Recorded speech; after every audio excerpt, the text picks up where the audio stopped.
been watching and waiting for our return. Well, the wait is over. We're about to give people what they want and what they need, so you better get ready.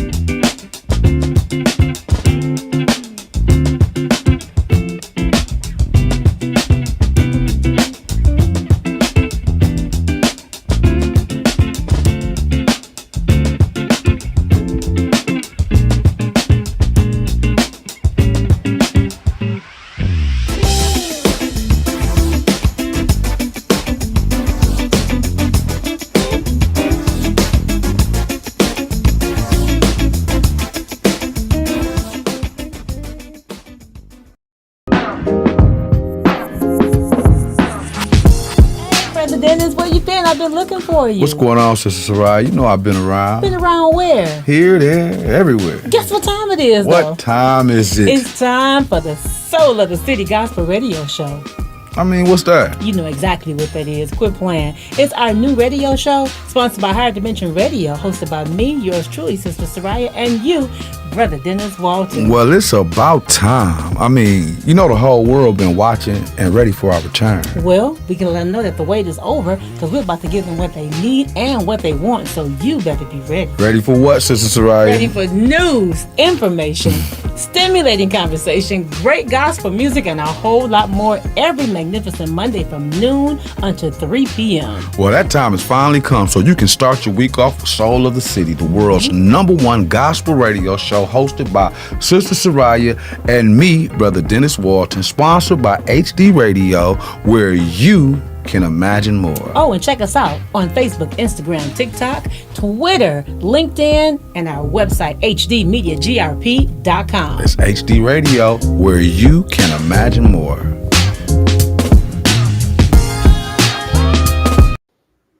And indeed you can. Inside this blessed Monday afternoon, welcome back to another edition of the Soul of the City Gospel Radio Show. I am your gospel hostess, Sister Soraya, and who that be?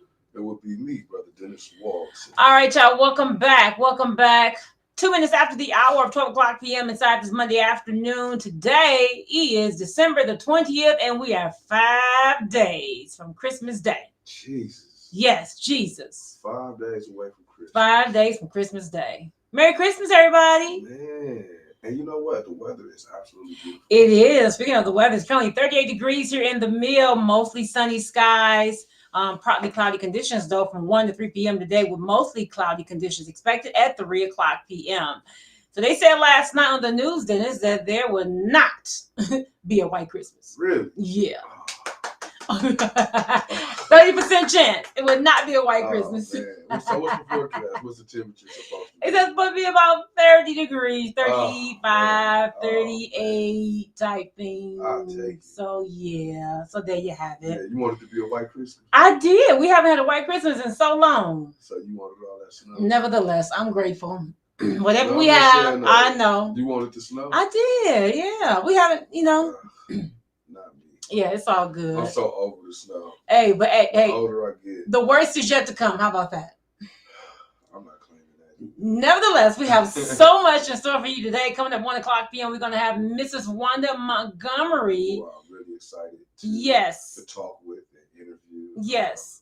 She's been doing some phenomenal things. Yes, she has. And has been working for a very long time. So it's going to be good to have a conversation with her. She wears lots of hats. I'm telling She you. does. Lots She of does. hats. Like, And- wow. And again, I've never had the opportunity, we've never had the opportunity to really Yeah. speak with her Mhm. on her work or her accomplishments. Right. Things that she's done.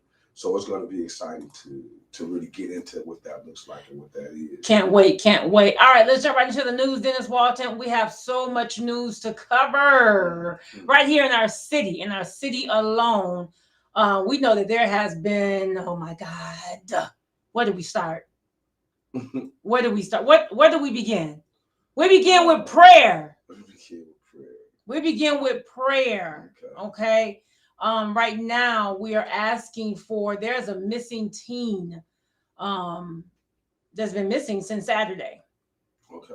That's over there on Monarchy. 41st and Monarchy. There's no picture. We did post a picture to our Facebook page, and the name is Cedric Lee. No photo is available, but he went missing around 2 p.m. on this past Saturday, December 18th, and was last seen near 41st and Monarchy. All right. I mean, but why would they tell you that this child is missing but not have a picture up? Not have a picture up, right? That makes absolutely no sense. So the person sees Cedric. Duh. How can they know who Cedric is? Yeah. How about that? So that don't even make sense. Why would you report him missing and not put a picture up? Well, they did provide a brief description. Lee is described as a male African American, 5 feet 10 inches tall, weighing 200 pounds, with brown eyes and black hair. Officials say he was last seen wearing a pink winter coat, blue jeans, and beige Nike Jordan shoes.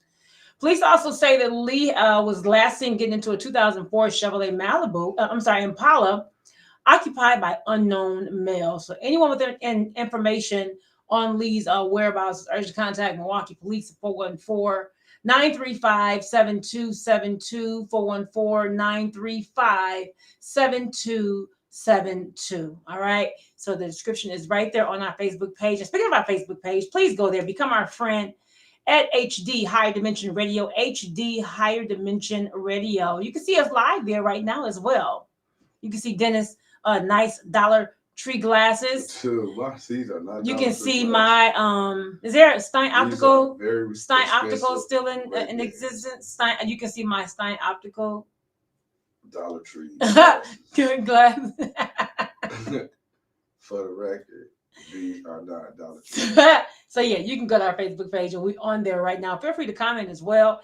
And also, we'd like for you to listen to the very best in the good gospel music on our website at hdmediagrp.com. That's hdmediagrp.com. All right. Download the app. Ooh. Yes, you can. Oh. HD Radio Online. How could I forget that? One word. One word. Download HD Radio Online. HD Radio Online. One word. All you got to do it right now. Go to your app store, whether it's your Google Play Store. Mm-hmm. You can download the app. Yes. For your Android mm-hmm. or for your Apple phone. Yes. You will not be disappointed. We've been getting a lot of responses about the app. People have been loving the app. I've been telling people about the app. So thank you all so much to have downloaded the app and is currently enjoying all of the good gospel music that we are playing. All right. So Dennis, Christmas is 5 days away. You went shopping yet? You going shopping yet? No. Shopping. Man, I don't know. I'm just not into it. I'm not into. It's like the older you get, I just want to see Christmas. That's all. Like I'm not into going to the store and wrestling around with everybody in the store. Excuse me, pardon me. I'm trying to beat someone to that gift. Omicron and Delta variants. Yeah, it's a bit too much. COVID this and COVID that. Mm-hmm. I'm a little bit paranoid. Yeah. Then I would prefer to shop online. Then you get your packages stolen. Or your information. Yeah. Someone constantly trying to hack into your computer. Yeah, they are. Into your accounts. It's just too much going on. It is. It really is. The whole Christmas thing. Okay. Like you said, I'll be happy to just fellowship with my family. Yeah. More than anything, but all the running around in the store and all that kind of stuff. My mother will be 70 on this Saturday. Oh, really? Yeah, her birthday is this Saturday on Christmas. Okay. Yeah, so of course we celebrated her birthday on December the 4th because I didn't know how the weather was going to be. Mm-hmm. So we celebrated early, so she'll be 70. Thank God. I just wanted to be with her on Saturday. And hats off to you. You did an excellent job with arranging her birthday ceremony. Thank you. Everything was so beautiful. Thank you so much, and to all those that helped as well. Seeing how your family comes together and celebrate each other, mm-hmm. it's a joy to see. I think it's an example for more families. Yes. To just see how you guys really come together mm-hmm. and lift each other up. So I'm always thankful when I'm able to come amongst your family and see how much you guys love each other, because everybody doesn't have that. Right. Everybody doesn't have a family that is in large numbers. Yeah, yeah. That comes together regularly because y'all be together for everything. Every time I look up, yeah, we did just have a cousins night on Friday. You know, so that's actually really it's actually refreshing. Yeah, and y'all don't be fighting. No. Nah, fighting over neck bones, stuff like that. Nah, that kind of family, no. Cussing each other out. Oh no. Y'all be laughing and praying and cheering. There you go. There you go. Yeah, we are a very tight-knit family. Very tight-knit family that loves the Lord and love each other. Our grandparents taught us, look, no matter what we go through, we all we got, and just have to learn to love each other. And we may not see eye to eye every once in a while, but look, we get it together right away. That's what we are all about. All right. All right. So speaking of a family, did you hear about that family? I forgot where that home was. 35th and Hour. That family that had that bad fire on last week, and it was a family of 7. I saw the lady on TV. Yes. A family of 7. They lost everything, total of everything except her family. So thank God for everything that. Everything else you can replace. Yeah. Yeah, they said that the baby that had autism was hanging on by the thing on the side of the home until he jumped. Is that what they said? Yes. So thank God that they all survived. They all lived. And like you said, things can be replaced except for lives. So we do thank God. Well, I do, for whatever reason. And there are some specific reasons. Yeah. This time of the year, you have an increase in fires. Right. And a lot of times it's because people are using alternative methods to heat their home. Yes, true. So different things are happening. People using the stove, or they using space heaters. Yeah. Different things are happening that cause these fires. And very true. Just ask people to be careful this time of the year. Of course, with making sure that you have your smoke detectors and things like that are operating and working properly. Right. As well as fire extinguishers and clear exit signs in businesses and homes, stuff like that. So just take all the proper precautions, because for sure you just never know. Never ever know. Nobody expects to wake up and see the entire house engulfed in flames. Yeah, and it was literally engulfed in flames. That's not cool. Yeah, so we thank God that they all survived. All right. On a Saturday note, Milwaukee police are investigating 6 separate shootings that left 2 dead and 4 injured Saturday night into Sunday morning right here in the city of Milwaukee. Now, we got to be at 200 right now. You said what happened now? There were 6 separate shootings that left 2 dead and 4 injured Saturday leading up into Sunday. So we got to be at that 200 mark now. I think the last time I watched the news, which I hate watching, they mentioned it was they were at 190, 195 or something like that. Wow. Almost at the 200 mark. This was just a couple of days ago. Yeah. So I think, Well, it's interesting because well, it's unfortunate because one of my little cousins was shot. Yeah. And I mean, just total. It's just total senseless violence out here. It is. Yes, it is. And I'm gonna say this about the violence, the level of violence that exists in our community. The city of Milwaukee has the level of abandonment that's occurring in the city of Milwaukee right now.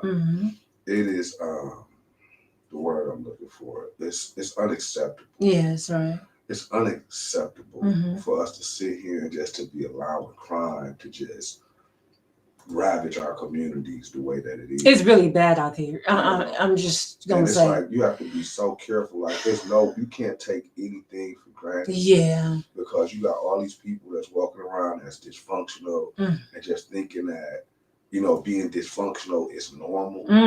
So at any time, all kind of behaviors are just like people are just doing anything. Yes. Without not without any type of moral compass. Yeah. And for those of us who strive to live a civil life, to be able to go and travel freely without all of the without being harmed, we're sitting here right now, and we're at a place where we're hostages.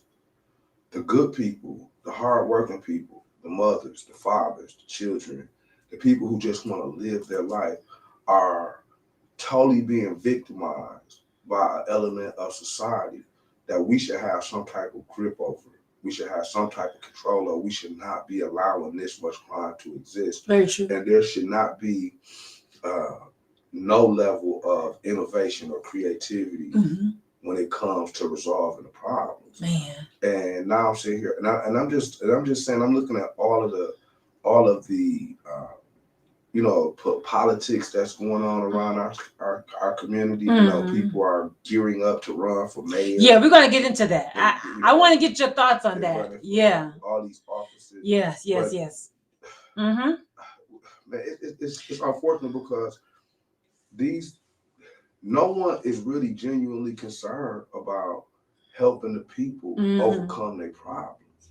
No one is genuinely concerned about creating an environment that's safe, and you elect people to help you accomplish these goals, but then there's also a level of accountability that we got to hold ourselves accountable to certain things as well. When you know that it's your grandson that's running around here shooting up and killing, when you know it's your son that's running around here shooting and killing, when you know it's your nephew or niece that's running around here fighting and tearing up stuff, and we just constantly turning the other cheek until something tragic happens, and then next thing you know, it's all this screaming and hollering until it hits their front door. Yeah, now you screaming and hollering, and you just ready to put them on a T-shirt or pour out a little liquor for them. And it's like, man, our standards are so low right now. Yeah. Who's going to raise the moral compass and create a level of accountability in this community where people can see themselves in a better way? Because right now, I think people are just so demoralized that you just got people just running around shooting, killing, stealing, doing everything. And then you got people who want to live a better life, who are just victimized or hostage. That's right. And it's unfair. I agree. It's unfair. I'm gonna say this, and I'm gonna let you speak. So, right? It's unfair, and it's very serious that as a community, we learn how to protect ourselves. Yeah. That we create an understanding of what safety looks like. Because this is not going to improve unless we take control of it, unless we overcome our fears and organize and come together as a community with our goals intact and say we're no longer going to settle for this level of abuse that's being inflicted upon us. This is December. We only have a few more months until springtime. We have to figure out a way to get organized and be prepared, because come spring and come summer, when the weather improves, it's going to be 20 times worse than it is right now. And I just want people to really think about that. And I want to be the one who says it so that you can remember that it was said. This is documented. Though it's going to be 20 times worse, because first of all, the police are already not responding to the inner city when it comes to the issues that are going on. It ain't like you have a front line of men who are in position to defend their communities, So it's just, again, we have to organize and mobilize around what safety looks like and have more conversations around what it's going to take to accomplish that. So I'm just saying that right now, and I'm saying that in the next couple of months, if we don't figure out what that looks like, if we don't come together and become organized, we're going to be in a way worse position than we are right now, the conditions are going to be way worse. Well, just going back to what you made mention, I didn't want to interrupt when you made mention in terms of knowing what safety looks like. We don't know what safety looks like anymore. Right. You walk out your front door, it's just considered a blessing when you go to the store and make it back home. Yeah. We don't know what safety looks like. Exactly. You driving down the street and you in the midst of a police chase. A police chase, a car crash. A car crash. We don't know what safety looks like. Bullet. A stray bullet is like.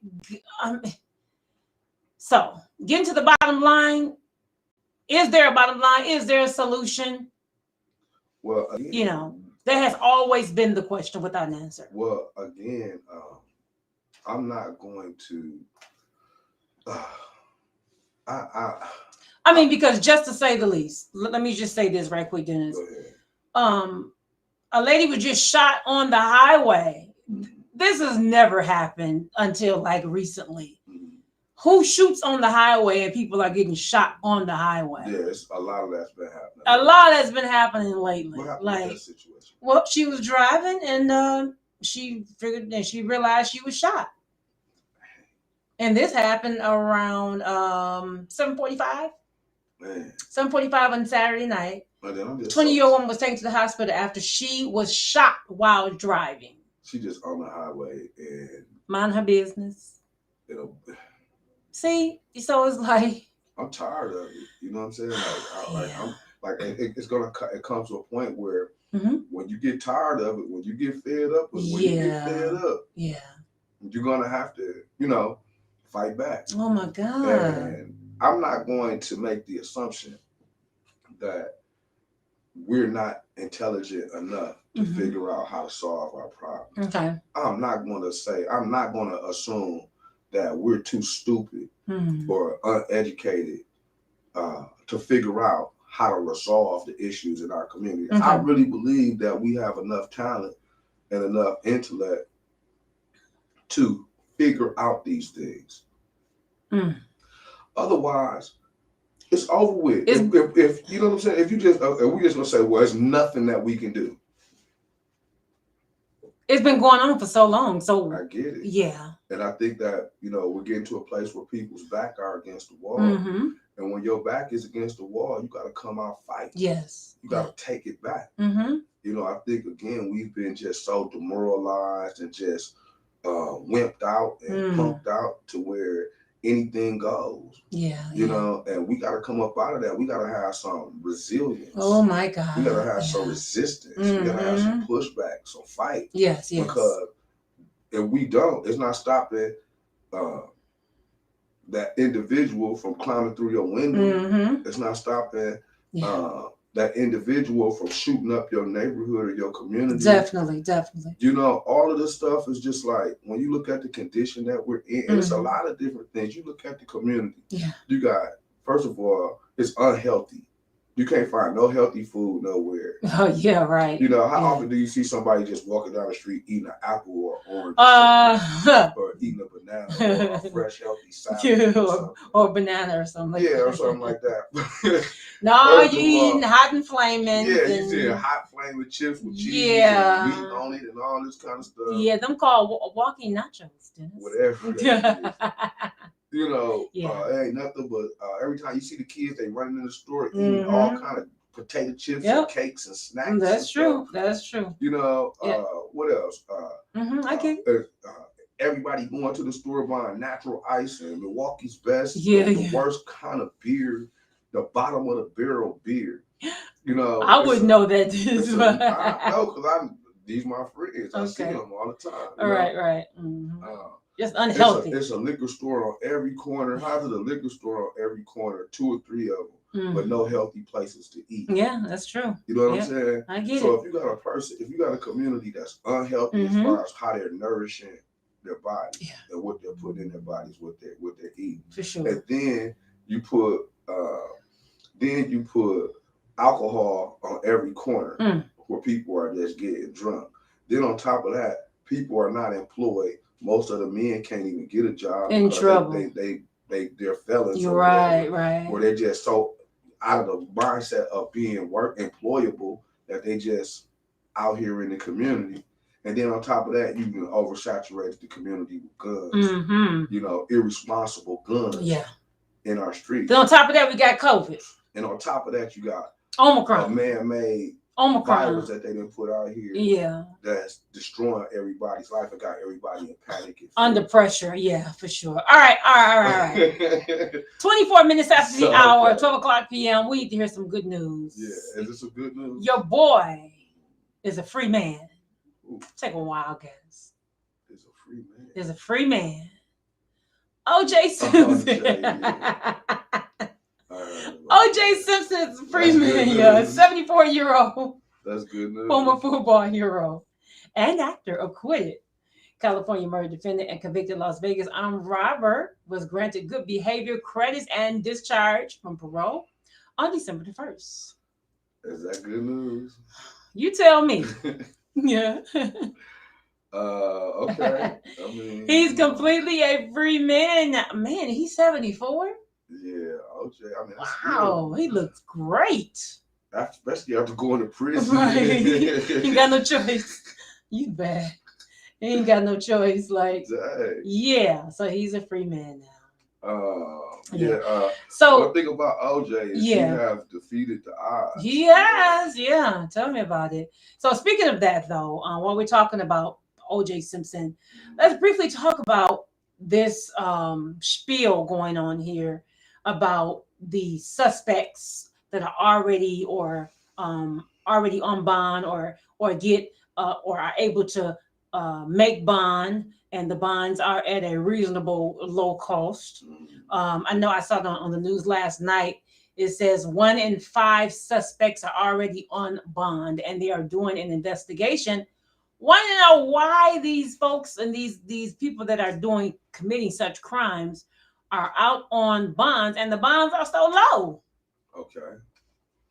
Why is this one guy, I think that just not the guy that ran over the people for Waukesha, but it was another young man that ran over the mother of his child. He ended up getting out for $250. Well, see, okay. Like, what's up with that? So first, you've had a lot of reform around incarceration. Yes. All right. Mm-hmm.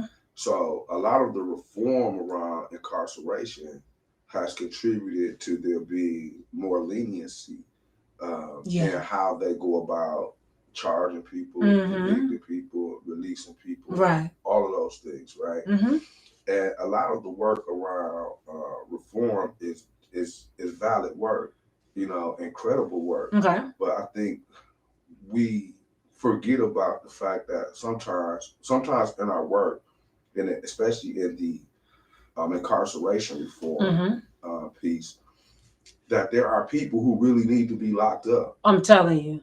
And you have to be able to take a stance against crime, and not everybody who has committed a crime deserves a break. Right. Not everybody who goes to jail deserves to get out early. That's right. Or post bond, for that matter. I don't think we've made the distinction when we talk about reform, incarceration reform, or just that work. We kind of lump everything together, and people are benefiting from the work. Who it's a whole lot of dudes that need to be in jail, and they never need to come out. Yeah, and too many times what I see us do is, again, we don't separate the two. We just stick with mass incarceration and reform of the criminal justice system. Okay, but we're not looking at the real issues that we have to have reform within incarceration, but you still have to have a standard to where people don't just feel like it's cool to commit crime. Right. And right now, when you look at the community, people just feel like it's cool to commit crime. And then you got people who are doing some of the most heinous things, and they're constantly getting back out on the street. Absolutely.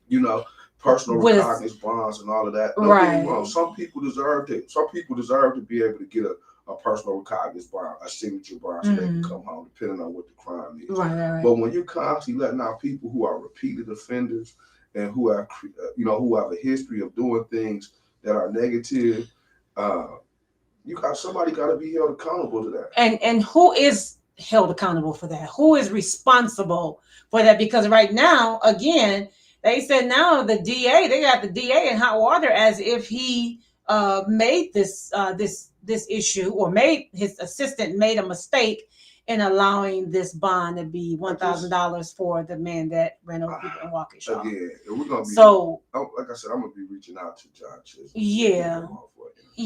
But I don't understand that argument, honestly. I don't understand how you hold John Chisholm accountable to the release of individuals who are getting bond, because, and again, I've been incarcerated. Okay, so what is the actual process? That's what I'm saying. Okay. I've been incarcerated. Right. I've been a defendant. Where do the DA come in at?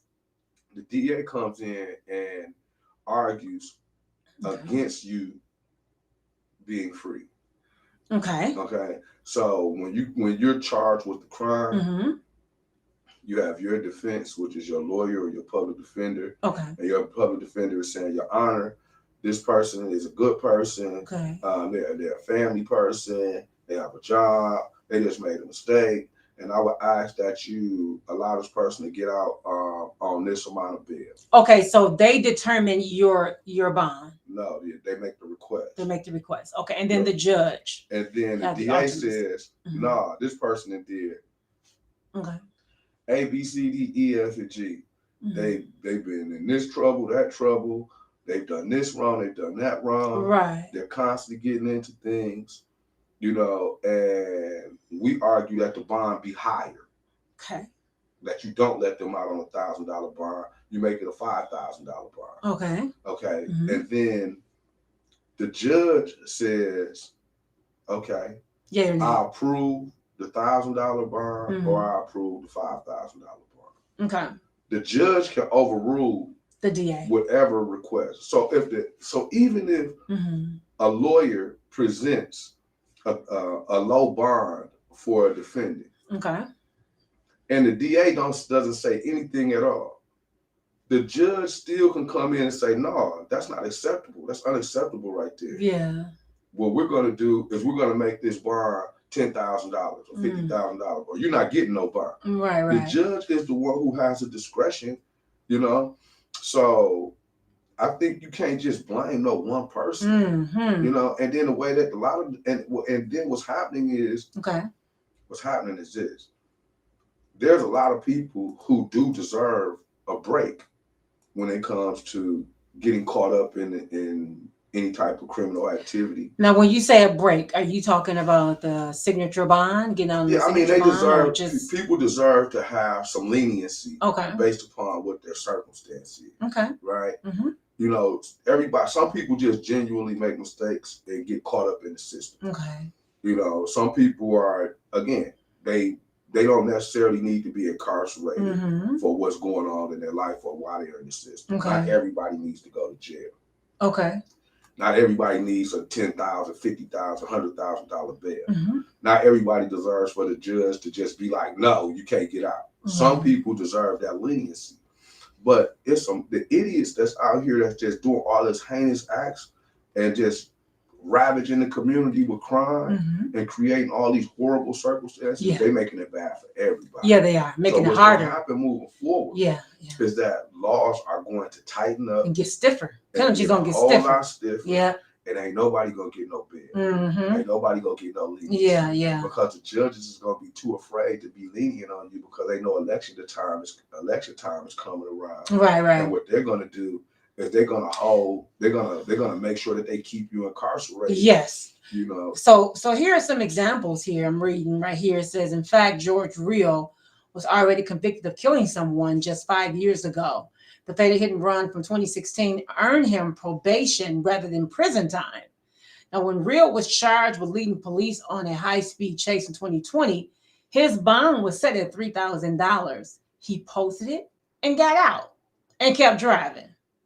But on New Year's Eve of 2020, police say Real blew through a red light at 60th and Burleigh, causing a crash that sent another car through the air. It landed on 36-year-old Arthur Baker, who was standing in the median, and Baker was killed. So what happens from there? Yeah, go back to the first crime. What happened?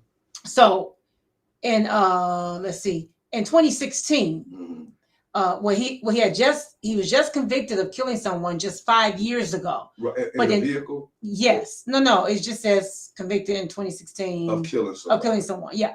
But in 2016, the fatal hit and run. I'm sorry, the fatal hit and run from 2016 earned him probation. Right. Okay. So he got probation for killing somebody rather than prison time. Right. Okay. Then I don't. Absolutely not. So then he was charged with leading the police on a high-speed chase in 2020, and his bond was set at $3,000. See, that's where they bogus. That's where they wrong. Because if this man already was on probation, right, taking somebody right, and then here you are again And he kept driving. taking somebody on a high-speed chase. He posted bail and got out and kept driving. So here you took the police. Here you was 5 years later after you killed somebody. Yes. And you're taking the police on a high-speed chase, and Yes. you hit somebody else. Yeah. And then on 22 and New then Year's, you get a $3,000 bond for that. right? Bond out of jail. Yep. And then end up killing somebody else. Absolutely. How can we not see the problem in that? Here's another one, and we'll move on. Here's another one. Demetrius Pearson was charged in 2019 with shooting a friend who refused to go on a food run with him. His bond was set at $10,000 and then later reduced to $1,000 when case backlogs delayed his trial. Pearson paid the $1,000 and 3 days later removed his GPS bracelet and went off the grid. 10 months later, police say Pearson shot and wounded an ex-girlfriend after threatening to kill her. But again, he had Yeah. shot his friend. He shot his because he didn't go on a food run. With him. Yeah. So Yes. again, what this does is it shows you the lack of value for Black life. Yes. Because lack of value. Yeah. The lack of value. Yes. For Black lives. That's true. Because if you do this to white people, if a Black person is committing these kind of crimes against white people, Yeah. they not getting no bail. No. And they not getting out of jail. Nope. No chance. I can guarantee you that if you run around here start shooting up white people the way Black people were shooting up Black people, they are not going to be as lenient with you. They're going to be a million times harsher. Yeah. So what does that tell you? That tells you that they continue to allow perpetrators to come back into our community to continue to victimize the community. That's right. Because the expectation and the standard for preserving our safety and our quality of life, there is no standard. Dennis, I gotta read this before we go to break. This is a more troubling example right here. Daquan McMillan. This is what I was telling you about. Daquan McMillan. He was charged in 2019 with running from police while in possession of cocaine, meth, and a gun, right? The state recommended a $5,000 cash bail. Court Commissioner Maria Dorsey agreed to the $5,000 amount, but made it a signature bond, which means the defendant did not have to pay anything to get out of jail. Right. But in November of 2020, while still out on the 2019 jail bond, now, hold on, Soraya. Okay. Go back to what did he do again? He was charged in 2019 with running from police while in possession of cocaine, meth, and a gun. Okay. Now moving forward to 2020, while still out on his 2019 bail bond, McMillan punched the mother of his children. That's what I was telling you about. Punched the mother of his children in the face, pulled her hair, and choked her until she blacked out. The violent attack stunned the victim's great aunt, Eva McClinton. Okay, so moving forward, right? McMillan was charged with strangulation, battery, and bail jumping. This time, Assistant District Attorney Carol McChester recommended a $500 cash bail, just 10% of the $5,000 the state had recommended a year earlier. The defense asked, this is what I was telling you, the defense asked for another signature bond. And Court Commissioner Dewey Martin split the difference, setting the bail at $250 cash. Really? So they said that the DA asked for a $500 cash bail. The DA or the public defender recommended, the assistant DA, Carol Manchester, recommended a $500 cash bail, just 10% of $5,000 that the state recommended the year prior. Yeah. And the defense asked for another signature bond and got it, setting the bail at $250. And then what happened? And it just said a digital recording of the hearing obtained by Fox 6, of course, includes the following exchange between the defendant and his attorney. Daryl Everett Smith told McMillan, "It's only $250. That's pretty cheap." man. Oh God. But you gotta see what they do. Oh my God. See, that's a setup. Yeah, that's a setup, dude. That's a setup to undermine our community. Because what's going to happen. And I'm sorry. A relative posted a $250 bond and he was released again. Here we go again. Yeah. This same person that got caught with cocaine, meth, and a gun. Then gets out. Running from the police. Running from the police. Yeah. Same person that gets out and chokes his girlfriend yeah. out, strangler. Right. That black man strangler. Yeah. Black out. Yeah. But again, and then so here we are. We talking about Black Lives Matter, right? Yeah. But how do Black Lives matter if Black we lives don't matter if Black lives don't matter to Black people? Right. And you got constantly our own people. We're victimizing ourselves. We're being victimized by our own people, and we're constantly making excuses for it.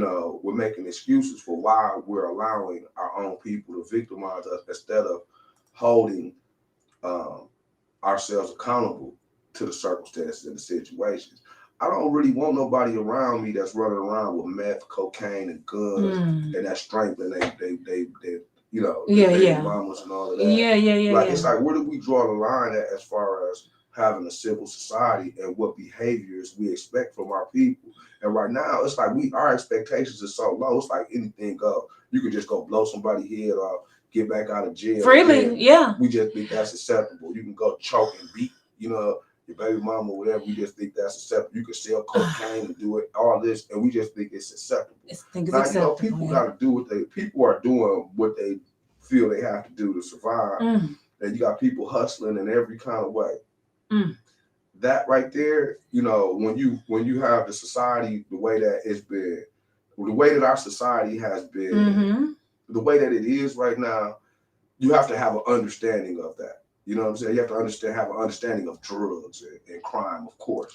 You just got to have the understanding of the system itself. Yeah, well, I'm just saying, you got to have again, drugs and crime is being glorified in our community, all day, promoted in our community, very highly, every kind of way. Very highly. So people are being programmed to think that this is the life that I'm supposed to live. My God. People are being programmed to think that, this is how life is, and this is what it's supposed to be. And it's not. So you have to have an understanding of that glorification of crime and the way that it's being pushed upon our community as something that we should embrace, because if you look at it right now, we're embracing crime. We're just accepting it.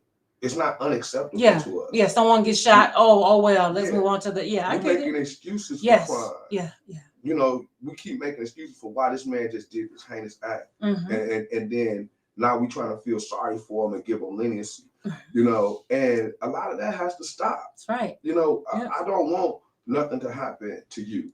I don't want to see nothing happen to my mother or my grandmother or a grandfather or a uncle. Right. Or I don't want to see someone ran over in the street or shot in the head or killed. No one wants to see that. Right. When do we get to a place where we say that that's unacceptable and we put enough we put enough pressure on our community again, Dennis, to where people feel like I can't victimize this person because they're not going to accept that. There will always be an unanswered question. I don't think it'll be an unanswered question. I think that there's a way to go about getting it done. And then too, Dennis, I would say this: we just have this is like a risk-based system.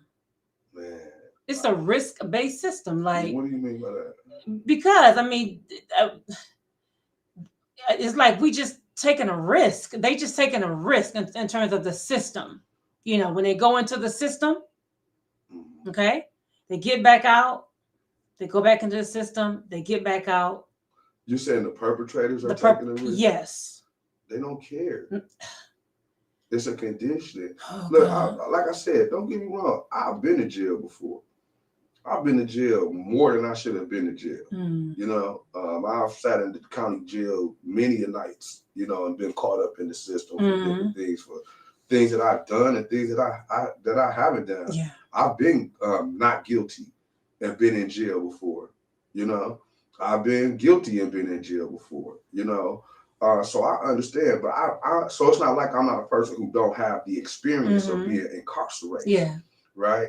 And I've been through jury trials and, fought cases over and over again. And I've sat in jail with many different people, and I watched. It's the worst place you could be because the level of ignorance that's in the jail is so high. Wow. And you see the dudes ready to get out and go back out and commit the same crime. You hear them like, yeah, as soon as I get this bail, I'm gonna get right back out here and do the same thing. And that's the thing, when they have the money to get out. Some of them don't, but when they get out on lenient bail, then it's unfortunate because what's going to happen is that people who really do deserve a break in the justice system, they're gonna tighten up on that. Right. And when people are incarcerated or they have criminal circumstances, they're gonna treat everybody the same. Right. So you gotta get to a point where you hold the perpetrators accountable because it's messing up for everybody else. I was there's something else I wanted to talk about. Okay. A little bit, and it was about Chad. Oh yeah. Yeah, another situation. My heart goes out to his family. That happened last week. Now, that was off of 63rd and 60th and Start or something like that. Start, right? Yeah. So for those who don't know, Chad Wilson is a individual that I know. I worked with, that I met while he was incarcerated. He was the part of the documentary, right? He was part of 53206. Yes. Yeah. I got him I made him a part of the film. Yeah. But I had met him while he was incarcerated. I was teaching classes. Okay. In the House of Corrections, and he joined and became a part of my Nurturing Fathers program. He graduated out of the program. He actually went through the program twice. Once Chad got out of incarceration, I got him hired at the mayor's office. He was working with us through the Transitional Jobs program. And then I actually had the opportunity to help have him featured in a film called 53206 that addressed the issue of the mass incarceration of Black men. And Chad got out and did some things as far as working with organizations. What role did he play in the movie? In the documentary? He was the person who was incarcerated. Formerly incarcerated. Formerly, okay. And was working to change his life around, and I was helping him with that. Yeah, okay. And make a long story short, Chad ended up going back into some doing some other things, and and went off into his own direction. Yeah. But most recently, just as of last week, Chad met an unfortunate demise. He was killed, and he wasn't just killed where someone shot him. He was killed, by a young lady who ran him over. And when I just looked at the story, it was like I said, it was unfortunate because Chad had met a 23-year-old girl, and this is what the story says. We don't know how factual this is. I'm just going off of what was reported. But Chad had met a 23-year-old young lady on Facebook. Yes. And decided to go and visit her, and they ended up connecting with each other. So they were going together. They were in a relationship. No, they weren't in a relationship. Oh, okay. He met her.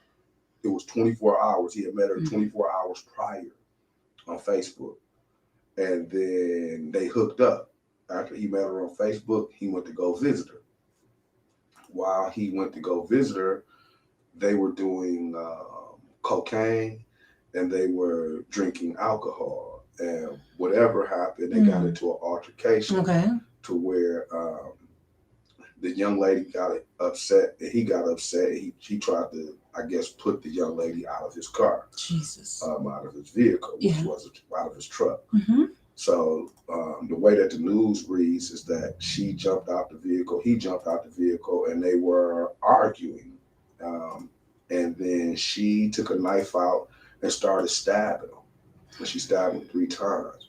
Then as she stabbed him, they said she kicked him in the face, and then took his keys and jumped into the vehicle and proceeded to senseless. try to run him over.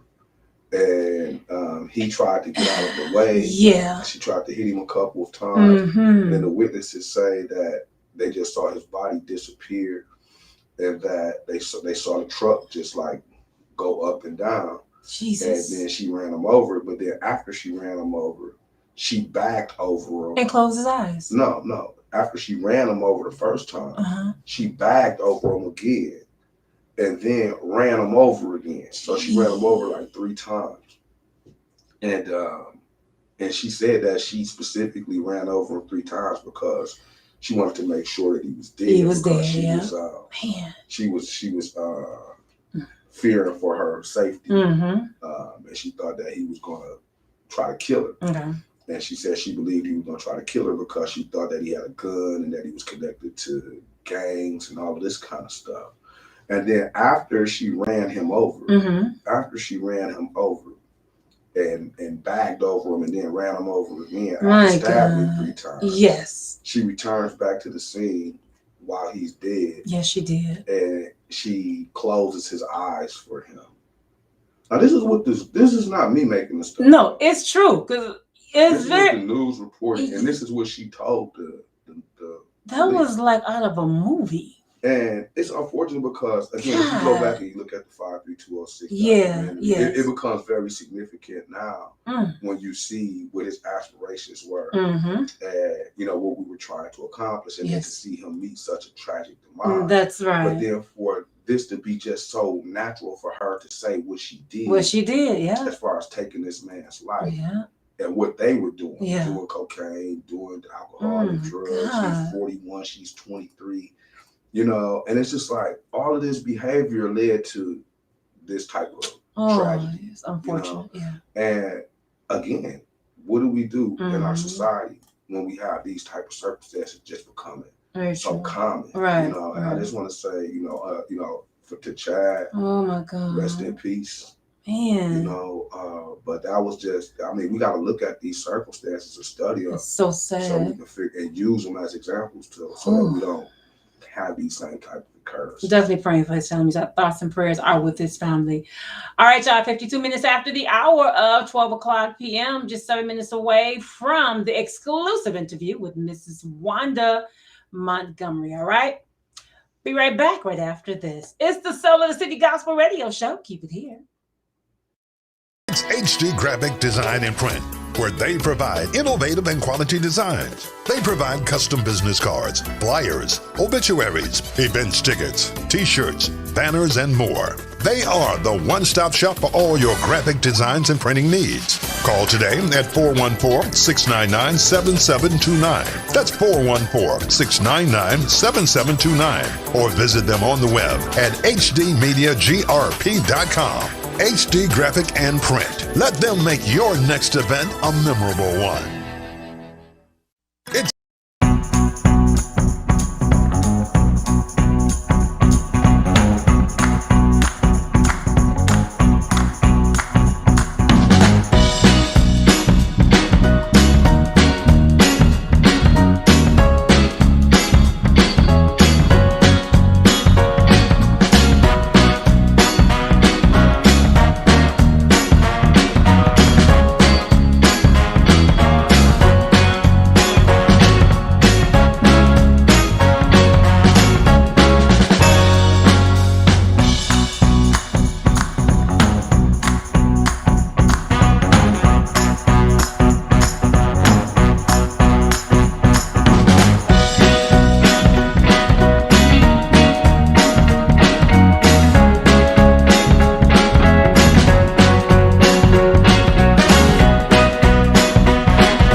Soul of the City Gospel Radio Show. Welcome back. If you are logged on to our radio app now, you listen to the Chicago Mass Choir with whatever you want.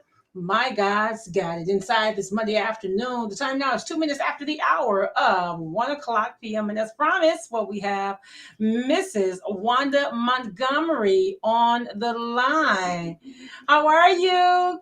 I am doing well, and I don't like my picture, so I'm gonna move myself over a little bit. That's okay, because I love it. Well, I like to be clear. I was Okay. cloudy. Well, it's still a little cloudy. It's all good. Oh, we can see. That's better. All right. That's So much I better. am doing well. How about you? Well, thank you so much for asking. Hey, Wanda. Hey, Dennis. You Is it- saying, hey, one like she your auntie or something. She is my auntie. That's kind of how I feel. yes. Wanda, thank you for agreeing to do an interview with us today. It's been, I think we had you on once before when we were at the studio on 35th when we were working with WGLB. And Yes. now we're fortunate to have you on with Soul of the City. Okay. Yeah. And what I really wanted to do was, you've been doing such extraordinary work in our community for a long time that I just couldn't wait to finally, kind of follow up with you and get into what that work has been looking like, especially seeing as though, in the eyes of many, including myself, you're a pioneer in so many different ways when we talk about what's been happening in the Black community in particular, and just working to, be a part of the solution to the problems. And as you know, we have a lot of problems that are going Yes. on. Mm-hmm. So I really want to, again, just get an opportunity to talk with you so people can know more about who you are, and then just kind of get into some of the work that we have to continue to do collectively for those of us who love Milwaukee to change to some of the current circumstances that we're in.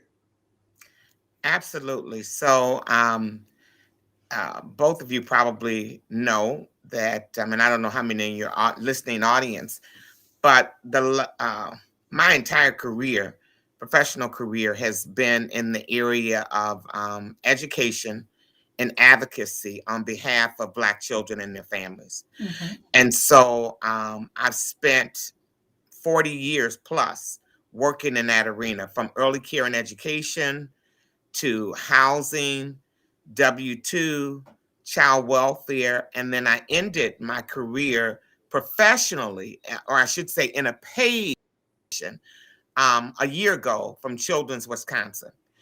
And so in each one of those positions, I always was working in an area that I believe would help change outcomes for our children. Whether it was childcare, making sure we had quality programming and quality teachers, and child welfare, making sure we had quality homes and that children got the things that they needed. In education, making sure that even starting with my own children, being an advocate to make sure that they got not just what they deserve, but more than what they deserve. And I believe no matter what your lot in life is, whether you are a millionaire, billionaire, or the poorest child on the block, you deserve quality, period. No discussion.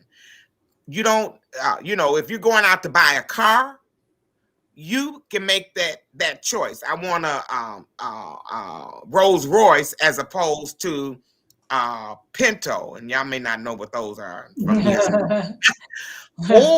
But education, those to me are basic needs, and they should be quality. Housing is a basic need. Health is basic needs, and they should be quality. I should not be limited to what I receive because of my financial background, not in the United States of America, not in the state of Wisconsin, not in Milwaukee. And so when I am out working, I don't look at, well, this child family only makes this much, so they should only be able to access this. No, they should be able to have access to the same thing everybody else does. And so, if I want to go and buy Louis Vuitton as opposed to Purse Off the Rack, and I got the money to do that, that's one thing. But basic needs, I believe we all should be entitled to. So that has been my work for over 40 years, and I'm continuing to do it in retirement. I'm working with a specific nonprofit organization, Black Child Development Institute, which I'm a founding member of. And that organization has operated in Milwaukee for 27 years. But we've always operated with volunteers. And so when I retired from Children's, I made a commitment to the organization that I would spend the next 3 years helping to build capacity.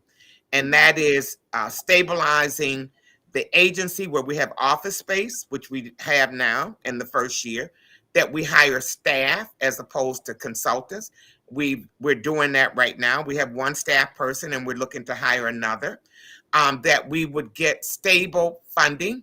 So I've been able to write a number of grants that we've gotten funded, and they're multiple year grants. So, and then really helping to get our message out, as well as marketing to make sure that people know we're here, and then getting us at the tables that we've always been at. We've been at tables all along, but the issue has been that we couldn't forcefully position ourselves because many of us were working with other agencies, including myself. And so now we've moved from that point to really say Black child development should have a seat at the table. And then the last thing I would share, in the last 4 years, I threw my hat into the political ring. And so I am currently the village president in Brown Deer, and my term is up in April. So I just filed papers a couple of weeks ago with my nomination signatures to run for re-election, and that election will be in April. So there's a lot going on with me, and what I told people when I retired last year, I retired from Children's, but I repurposed what I'm going to be doing. And so I'm not retired to most people, because I believe in some days I'm working harder than I ever worked in my professional career. And what really kind of gets me now, I'm like, okay, I'm not getting paid from a lot of this stuff. When you tell me that I got a deadline at 11:59 or 11:58, I'm like, okay, there's a problem here. Yeah, right. I didn't even have that when I was working. Yeah, but your passion, but you have a great passion, and what it just shows, and what you do. You love what you do. So, can you share with us, what was your position at Children's? I was director of community partnerships at Children's. Okay. And that was one of my roles. Prior to that, I was executive director of Children, Family, and Community Partnerships, which was a nonprofit agency under Children's that we oversaw the child welfare division. Okay. The thing is, as well, Wanda, what I appreciate about you is that as a Milwaukee native and as a Black woman in our community, you have a list of accomplishments that go on and on and on, And what I've always respected is that ever since I've known you or known of you, I've just seen you walk with a certain level of integrity and character, when it comes to your personal self and your professional self. And I really believe that it's the pioneers like you, when we talk about Black women in our community, that we have to do a better job of lifting up, and allowing your works and the things that you're doing to be the examples that we set as far as a standard that we need to maintain or get back to in our community. You talked a lot about outcomes and capacity. And when we look at what's going on in the community right now, the outcomes are not too good. It seems like we're overcapacitated with just negative things that are happening. And when we look at the preservation of a quality of life, preserving the quality of life for our residents, I'm of the mindset that we're at a level of deterioration that we've never seen before. With you having the experience that you have, what is it, in your opinion, what do we need to do to raise the standard and bring balance back to our communities in the matter of quality of life and having capacity? Well, I'm born and raised in the city of Milwaukee. My father was born and raised in the city of Milwaukee. I have a vested interest in making sure that Milwaukee is not only the best place for me, and I live in Brown Deer, but I tell people I sleep in Brown Deer, but a lot of the work that I do is in Milwaukee. Mm-hmm. And unlike some other places, Milwaukee and Brown Deer are across the street from each other. Right. We're bordered on every side except the north side, and that's bordered by Mequon. But the other three sides are all Milwaukee. So you just cross the street and you're in Milwaukee. But as I think about, and you calling me a pioneer, I have to stop sometime and think. I'm well into my 60s. Mm-hmm. So I've lived all my life here and want to see our children and children, my grandchildren and their children and grandchildren, make Milwaukee their home. What we're seeing now is a mass exodus. People are thinking, oh, I'm going to go here and there and everywhere, and it's going to be much better for me. It might be, but you still got to work at it. Mm-hmm. And so what I see in Milwaukee is we need people to work at making it better. Sometimes we can be our own worst enemy, where we're constantly giving out the message of the negativity. Milwaukee's this and Milwaukee, but what about the good things that we have? Mm-hmm. We got challenges, but if you go other places, they have challenges too. You just don't hear about them as much because you're not there. But everywhere I've traveled, there are issues in every single city. What I see when I think about me being a pioneer and others, we have to keep speaking up. I do. I go into situations where people ask my opinion, I give it. I'm not afraid to speak out against the wrong, and I'm not afraid to speak up for the right. Sometimes the pioneers' voices are drowned out Mm-hmm. because you have a lot of new, young, energetic people that are out with a lot of ideals, but it may not be proven yet. Mm-hmm. And so sometimes people run for the flashy things and the new technology without understanding that hasn't been tried and true. Mm-hmm. And so we need to be careful. I think bringing it all together. One of the biggest challenges I see in Milwaukee is we don't work together. Mm-hmm. We do not work together.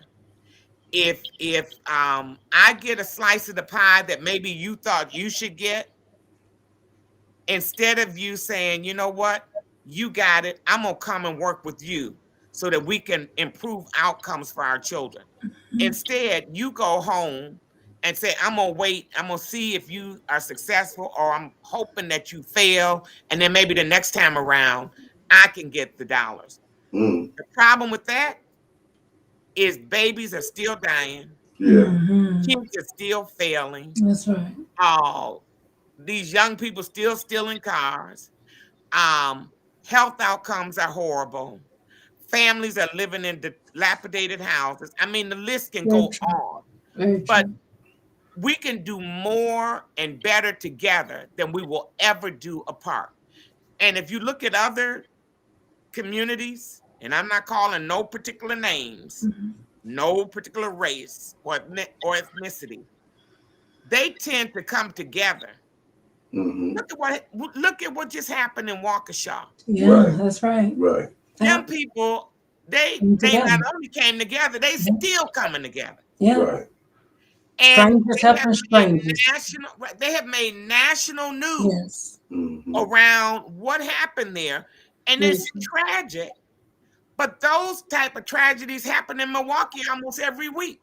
Right. But we don't come together and rally around any one thing. Mm-hmm. And so when I'm called, or if I find out something that I can do, I will invite other people. I'll do what I can do, but I'm always willing to work with others. But sometimes you got to be invited to the table, or you got to know that the table exists. The other part of that is sometimes people don't invite you to the table because they want to be the ones to get all the credit. Mhm. And I've done many things over the years. I haven't gotten credit for it, Right. but it doesn't matter. Impacts and changes the lives of our children. Mhm. I'm there for it. And so I see that we must, if we don't work together, Yeah. we're our own Well, worst enemy. well, it's just amazing because you're hitting on a lot of the things that I talk about a lot as far as things that are happening in our community. And I would just like to get your mindset on the fact that, or what you think about the fact that today we have a lot more representation that looks like us, probably more than we've ever had, when we talk about being a community. A lot of our representatives and our leadership are all homegrown and have come up out of different circles of leadership. And, to your point, we're not working together in the way that we should for the level of representation that we have.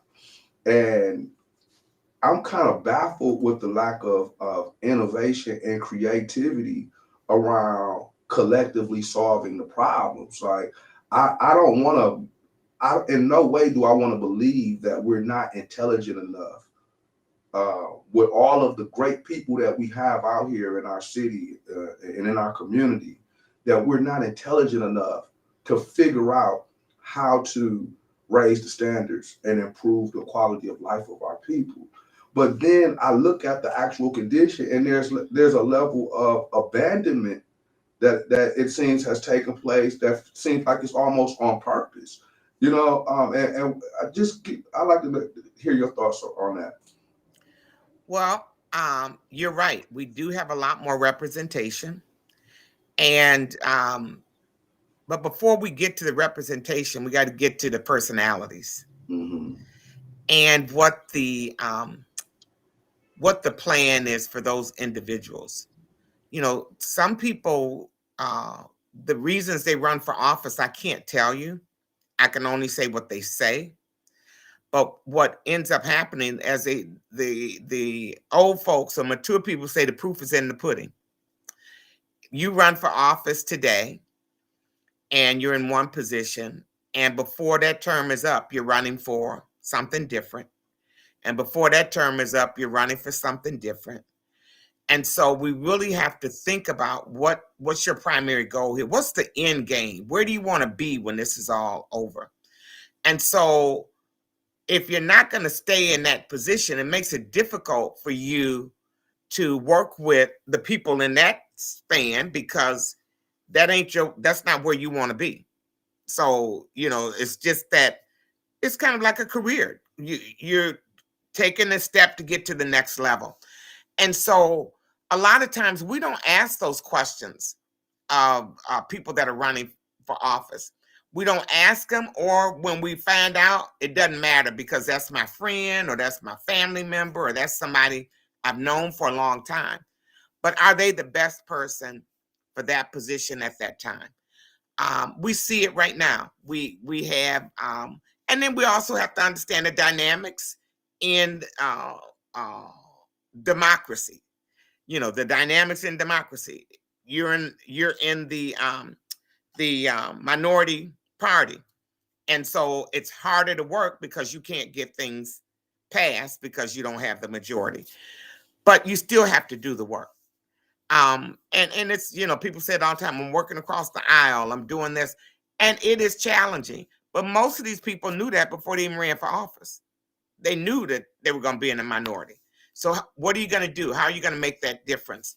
So I think we, as the citizens that vote and elect people, need to really look at how we're going to hold them accountable, what questions that we need to ask, and not be afraid to ask them.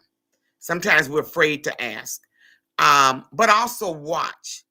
So as people are in these positions and doing the work they're supposed to do on your behalf, watch. You know, I'm in a small municipality. Well, it's larger than a lot of them in Milwaukee County. But I get people that call me or text me or email me for all kinds of things. Even today, I got somebody that called me this morning that lives in an apartment complex that wanted to know, was there something wrong with their water, her water in particular, because she sees particles in it, and wanted me to tell her what she needed to do. Well, first of all, the first place you need to check was her apartment complex to see if they had any other issues with any other units. And secondly, call the water department here in Brown Deer. And so when I called her back, she said, well, what do I tell them? I said, tell them the same thing you told me.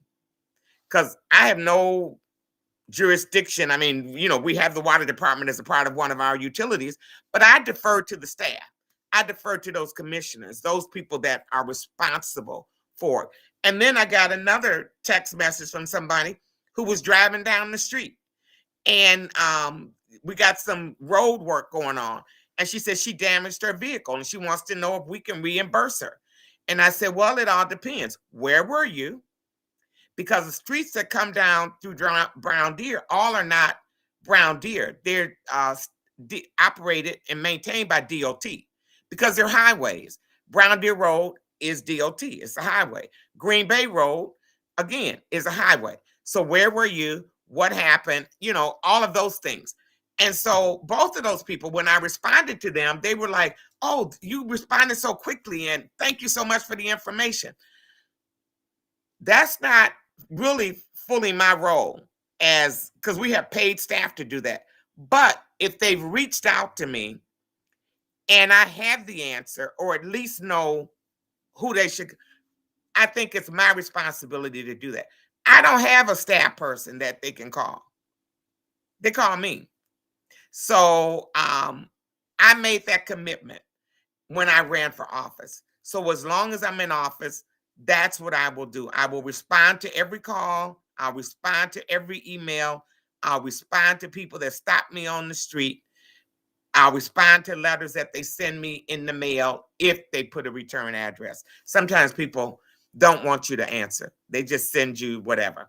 So we have a responsibility as elected officials that are representing a constituency to make sure that we hear their voices and that we respond accordingly. We can't do what everybody wants us to do, but you take the whole and figure out what's my best approach.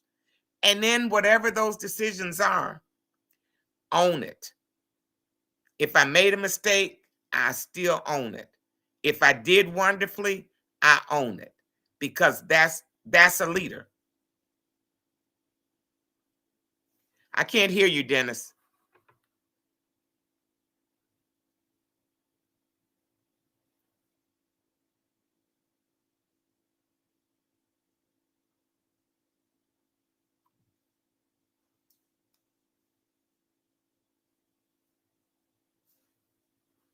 Can't hear you.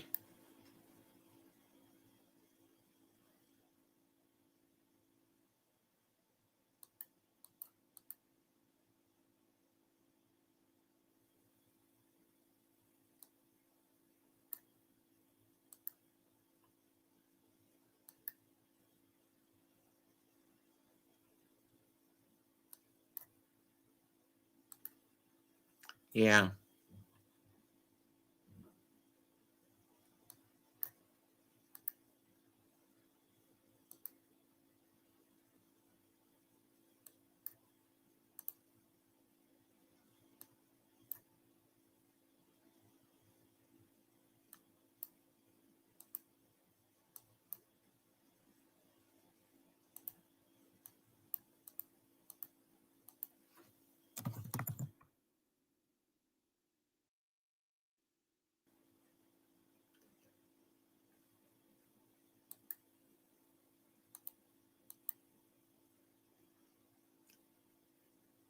Right.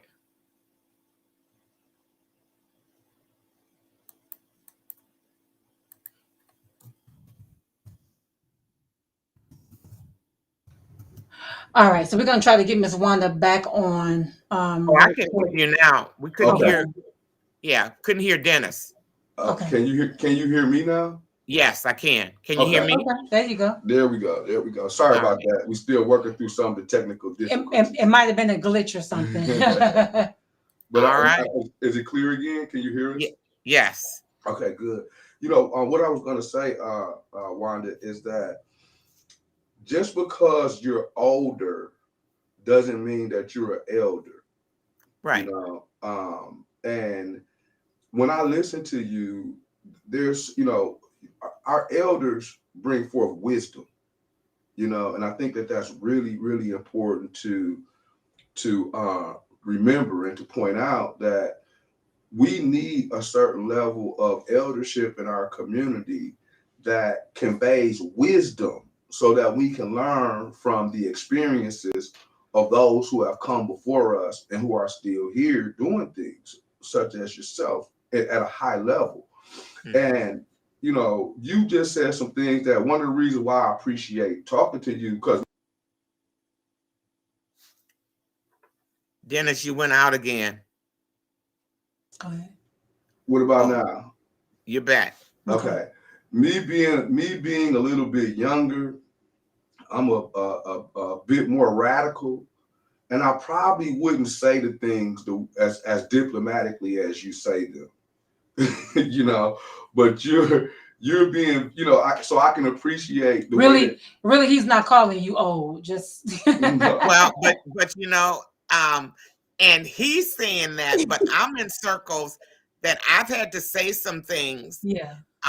At the state level. And I just was in a conversation with a team of people, probably about 30. And I made some statements on that Zoom. And afterwards, I got a couple of emails from the funders that have given Black Child Development these grants. And they said, we are so glad that you were on that Zoom and you said what you said, because nobody else has said it. Mm-hmm. And so I said, I've worked with these people over the years through my job. So I've seen all of the stuff that has gone on. And so I just made the statement, which I knew to be true. And they said, we are so glad that you did it. And now they are on notice that they have to do something. Yeah. You know, and again, just in this conversation, a lot is coming out of it because, you know, one of the things that I'm trying to get at is what are the solutions to the problems that we're currently dealing with when it seems like we're so far divided and so far apart that people don't see any, you know, so many people don't see hope, you know, in our community. So they don't have anything that's inspiring them to move to the next place or to know what direction to go in. And as I'm listening to you, you keep bringing it back to the power is in the people, you know, and people have to, what I'm hearing you say is that people have to get organized and they have to mobilize and they have to create, reset and recreate what the standard looks like, and then hold those who are in position accountable to delivering, you know. And I think a lot of times we get so stuck on looking outside of ourselves for the problems, not realizing that the solution to the problem is within, you know. And the more that we get together as a community and start to hold everyone accountable, including ourselves, then we can start to see change again, you know. And that's kind of what I'm gathering out of effective change, positive change. Let me give you a couple of examples of things that are going on right now in our community. We just went through Thanksgiving. We're coming up on Christmas. And I don't know how many of these that you've seen, but I've seen multiple opportunities for people to go pick up food boxes. Mm-hmm. Different places, different times, different organizations. Mm-hmm. And they're just, you know, you hear, oh, they're having this over here. Oh, they're having this over here. Oh, they're having this. Wouldn't it be wonderful if there was one place that listed all of them? Yeah. Mm-hmm. So that if you missed it, on Friday, you know it's a different place that's coming up with it on Monday. And if you missed that one on Monday, maybe on Thursday. One central place in our community. Yeah. The same with the COVID vaccine. Same thing. You got clinics popping up, and in some cases you get 1 day notice or 2 day notice. And this place is giving a gift card, and that place is doing same with toys. I mean, these are all in our community. What stops us from saying we're going to identify one system, and whenever you going to have something, put it into that system? Because everybody paying for marketing. You know, you're going to do a new flyer. You're going to do announcements here. Most of those announcements, in a lot of cases, are free. They public service announcements. Yeah. But so people know where to go. Well, like you said, Miss Montgomery, everybody wants the credit. Yeah. You know, we're doing this over here. Yeah. Right. But you know what? When you drill down, all the money you getting to do it is coming from the same place. Same source. Right. Yeah. Right. Yeah. Same source. And until we figure that out, you know, and then get a database of those people that are coming. Because sometimes it's the same people that need the food, that need the COVID, that need the toys, it's the same people. And so how do we then wrap those resources around those families? Milwaukee is not that big. Right. I mean, if you think about it, we are not that big. Right. We're not in New York City. Right. We're not in Los Angeles. Or Chicago. We're not in Boston. Right. We're not in Chicago. It can be done. Yeah. And so when we talk about, even now, we're getting ready to look at who's coming into the mayoral seat in a few months. Whoever that is need to be looking at, how do we bring this city together around impacting the things that need to happen? How do we do that? And it takes leadership. Right. And it takes, I don't care if you black, green, or blue in that seat, you need to represent all people, not just the business community, not just the philanthropy group, not just the educational system, but all people, because they all vote and they all are going to impact the results of your leadership. Yeah. If Milwaukee keeps being the worst place for black families in the country, or the first, second, or third, whoever's in that seat, that should be your first priority. Yeah. Because if you can fix the weakest link, then everything else should fall into place. Well, you know, like I said, and the important thing is going to be that people understand that they are the authority, that they have the power. And we could quit giving our power away to those who keep coming in and just making up false statements and telling lies and making us feel good for the moment. But then once they get into these positions, we never see them again. There's no level of accountability. Yeah. But I just think that people don't understand how powerful they are today, and that there's going to take a real effort to encourage people and inspire people and properly inform people so that they can empower themselves around these issues, because so many people just are demoralized at this point that they just figure, well, you know, it ain't gonna do nothing for me, no ways, no matter who I vote for. Or, you know, they look at the level of corruption that exists and they start to feel as though that level of corruption is greater than the will to do the right thing. You know, and there is a lot of corruption that exists, and there's a lot of truths that's not being told when we talk about how our community is being sold out by a lot of different special interests strategically, you know. So that level of informing people, you know, someone's going to have the courage to speak to people and not give them false information and not just blow smoke up their butts about what's happening, but tell them the hardcore truths so that they can know how to address these things. I think that that's one of the problems that we have. People don't know which way to go, you know. with their aldermen, with the mayor, with the county supervisor, with the county commissioner. All of this stuff is all over the place. And it's confusing to a person who's trying to survive COVID or trying to survive, not being hit by a car or trying to survive not being hit by a stray bullet, or their child has some type of, sickness or illness and they're trying to overcome. All of these things are real as far as the social ills that exist in our community. And again, it's like the more that the social ills increase, the more the representation decreases, which it should be the opposite.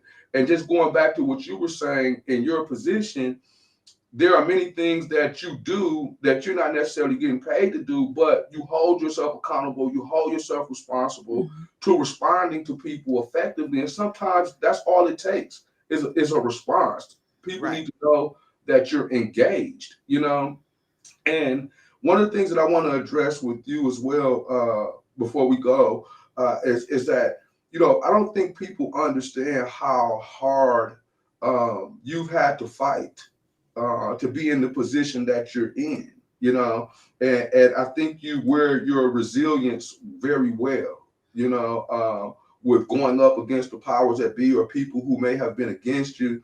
But I can recall, you were,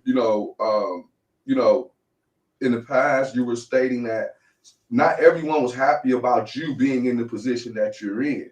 And what I would like to know is, like, what is it that we can do, Ms. Wanda, to make sure that what you're doing and who you are is on our radar, and that when you make a call, people properly know how to respond with assisting you? Well, first of all, I believe as a woman of faith that God has placed me here for such a time as this. Mm-hmm. So whatever obstacles I may have faced, He's said in His word, the battle is not mine. It's all I had to do is hold, and He would fight that battle. Mm-hmm. And so when I decided to go into politics, I sought God. Is this something for me to do? Is this because people have been asking me for years. I mean, I have been asked for probably the last 20 years to run for this office and run for that office. And no, God needs to confirm it in me before I could just go out and do that. And so I believe that's what He did. And so with me in my position now, I basically, before I go to meetings, I pray because I know I'm coming up against some stuff. Mm-hmm. So I pray before I go. I got a meeting tonight. I still have opposition. But you know what I've been able to do in the face of opposition, even in the meetings where people have maybe said something wrong against me, I respond not in kind. I don't do what they do, but I respond the way I believe the Lord would want me to respond. Mm-hmm. And so then I have people that'll contact me afterwards. If I was you, I would have done such and such. How do you do it? How can you stand?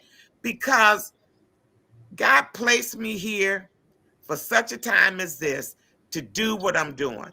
And as long as I stay focused on what He has for me to do, I'll be all right. Just like Daniel in the lion's den. Yeah. Mm-hmm. Them lions was all around, but they couldn't touch him. And that's what I believe, that I could be in the lion's den, but they can't touch me. Shadrach, Meshach, and Abednego. And also, you got to keep in mind too, a soft answer turns away wrath. So you keep doing what you're doing. and that's what's happening now is that when I came on to this village board 4 years ago as an elected trustee, I was the only person of color. We remember that. The only one. Yep. And then I decided to run the next year for president. Yes. And one of the main reasons I ran is because I met with my predecessor and asked him what his vision was for Brown Deer. Mm-hmm. And he told me he didn't have one. Wow. And what the Bible said. Yeah. If there's no vision, the people perish. I'm like, I ain't ready to perish. That's right. Somebody got to do something here. That's right. And then, so now, Fast forward 4 years later, our current board, we have 4 people of color. No, 4 Black people, 1 Mexican, and 2 white. Wow. And we have an election next year. Mm-hmm. And from my knowledge right now, there are only 3 people of color running. So if they win, that means we're going to have 5 Black people, 1 Mexican, and 1 white.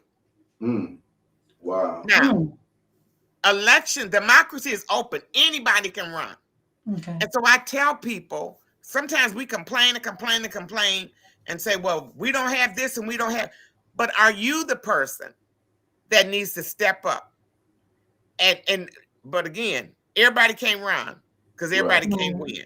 Yeah. Right. And so you need to be in a place that you know that this is for you and that you can weather the storm. You're not going to change who you are to fit into the mold of what others have. So what I would say to people today, and I talk a lot about the municipalities outside of Milwaukee. Milwaukee is one place, but there are a lot of us that live in municipalities outside of Milwaukee. And all politics are local. Those municipalities are part of the 17 that make up Milwaukee County. And so we need to look at how do we impact those communities we live in. The Glendale, the Shorewood, the Whitefish Bay, the Bayside, the River Hills, the Wauwatosa, West Milwaukee, West Allis, South Milwaukee, Franklin, Greenfield, Greendale, Oak Creek. I mean, we're all over. But we don't have the voice a lot of times because we have no representation sitting around those tables. And so we need to really look at that. And I can tell you, in some of those communities, there are people sitting around those tables that have been there for over 20 years. Right. And they've been there because nobody else will run. And we see that in Brown Deer, when we begin to run, we won. Right. Let me ask you this, Ms. Wanda, again, before we go. Something that I just came across is that you have a book called Influence is More Than a Position. Can we talk about that a little bit? Yes, sir. So best-selling author. Okay. So as I was winding up my career, my daytime job, so to speak, at Children's, just about any time a leader at Children's, a person of color, was encountering some situation or some circumstance, they would say, have you talked to Wanda? Why don't you go talk to Wanda? So I was meeting with people who had been there for a while, new people coming in, they're onboarding, they wanted to talk. So I was like the dean, the godmother of Children's when it related to Blacks. And I just found myself spending a lot of time meeting one-on-one. And then I began to think about my life and how I got to where I am now. And just started thinking, I can meet with all these people, but can I put it in a book and really spell out how I believe I got to where I am now? And so each chapter of my book really kind of is a roadmap to how I believe I'm successful in where I am, and that I may not be the president of Children's Hospital, but I have a position in a lot of circles. Well, my influence is more than the title or position. And it's because I believe I've been able to build relationships throughout the years. I can call people and, my kids laugh at me sometimes and they be like, who don't you know? I had a meet up with somebody this morning and I was telling my daughter and she's like, oh, I want to meet him. Can I? And I'm like, just in due time. Yeah. But I just, I go to places. Last night I was at an event and they acknowledged me at the event. I wasn't expecting that, but I think people recognize, like you said, the work that I've done. They appreciate it. If you call me, I'm gonna answer. If I can do it, I will do it. If I can't, I'll make the connection. But my book is all about young people. When you're trying to go up these ladders, remember your name. What's in your name? Because your name will get to a place before you get there. Yeah, Wow. that's If people true. are in a room talking about who they want to come into that space and they call on your name, if they say Dennis Walton, what will your name say to the group? Mm-hmm. So, protect your name. That's right. Definitely. Build on relationships. Do what you say you're gonna do. Don't run for sometimes people run for every little thing that comes about. No, you can't do it. There's some things that I'm still learning things. And people are like, what don't you do? I said, well, most times I'll try something at least once. Yeah. But even in my book, I spell out some things I've done over the years, and people are like, you did that? Yes, I did. And what did what did I learn from it? And most times what I learned in most of these different situations is I learned and I met new people and I built new relationships. Mm-hmm. And so I was in the music industry. I was a seamstress for many years. I made clothes for people for years. I just learned how to crochet about 3 weeks ago. My baby sister showed me. And I've made 4 throws, big, really fluffy things for people. And folks like, how did you find time? I said, well, by doing that, what it forced me to do was sit down in one place. Mm-hmm. Rest, just chill, just do that. Yeah. So what I plan to do with the book this coming year is I'm working with Jolanda Rogers over at Talk Consulting, and we're going to do a journal. And so I'll do some sessions with the book and the journal so that people can do their own, map out your plan. Because here's the deal. You need to be seeking God for where he wants you to go. But as you get those steps, write them down. Because it may not be for you to do it today, but it could be for you to do 5 years from now. That's wisdom. Sometimes we get ahead of God. We get ahead of the plan and we ain't ready. Mm-hmm. And then we get slapped back.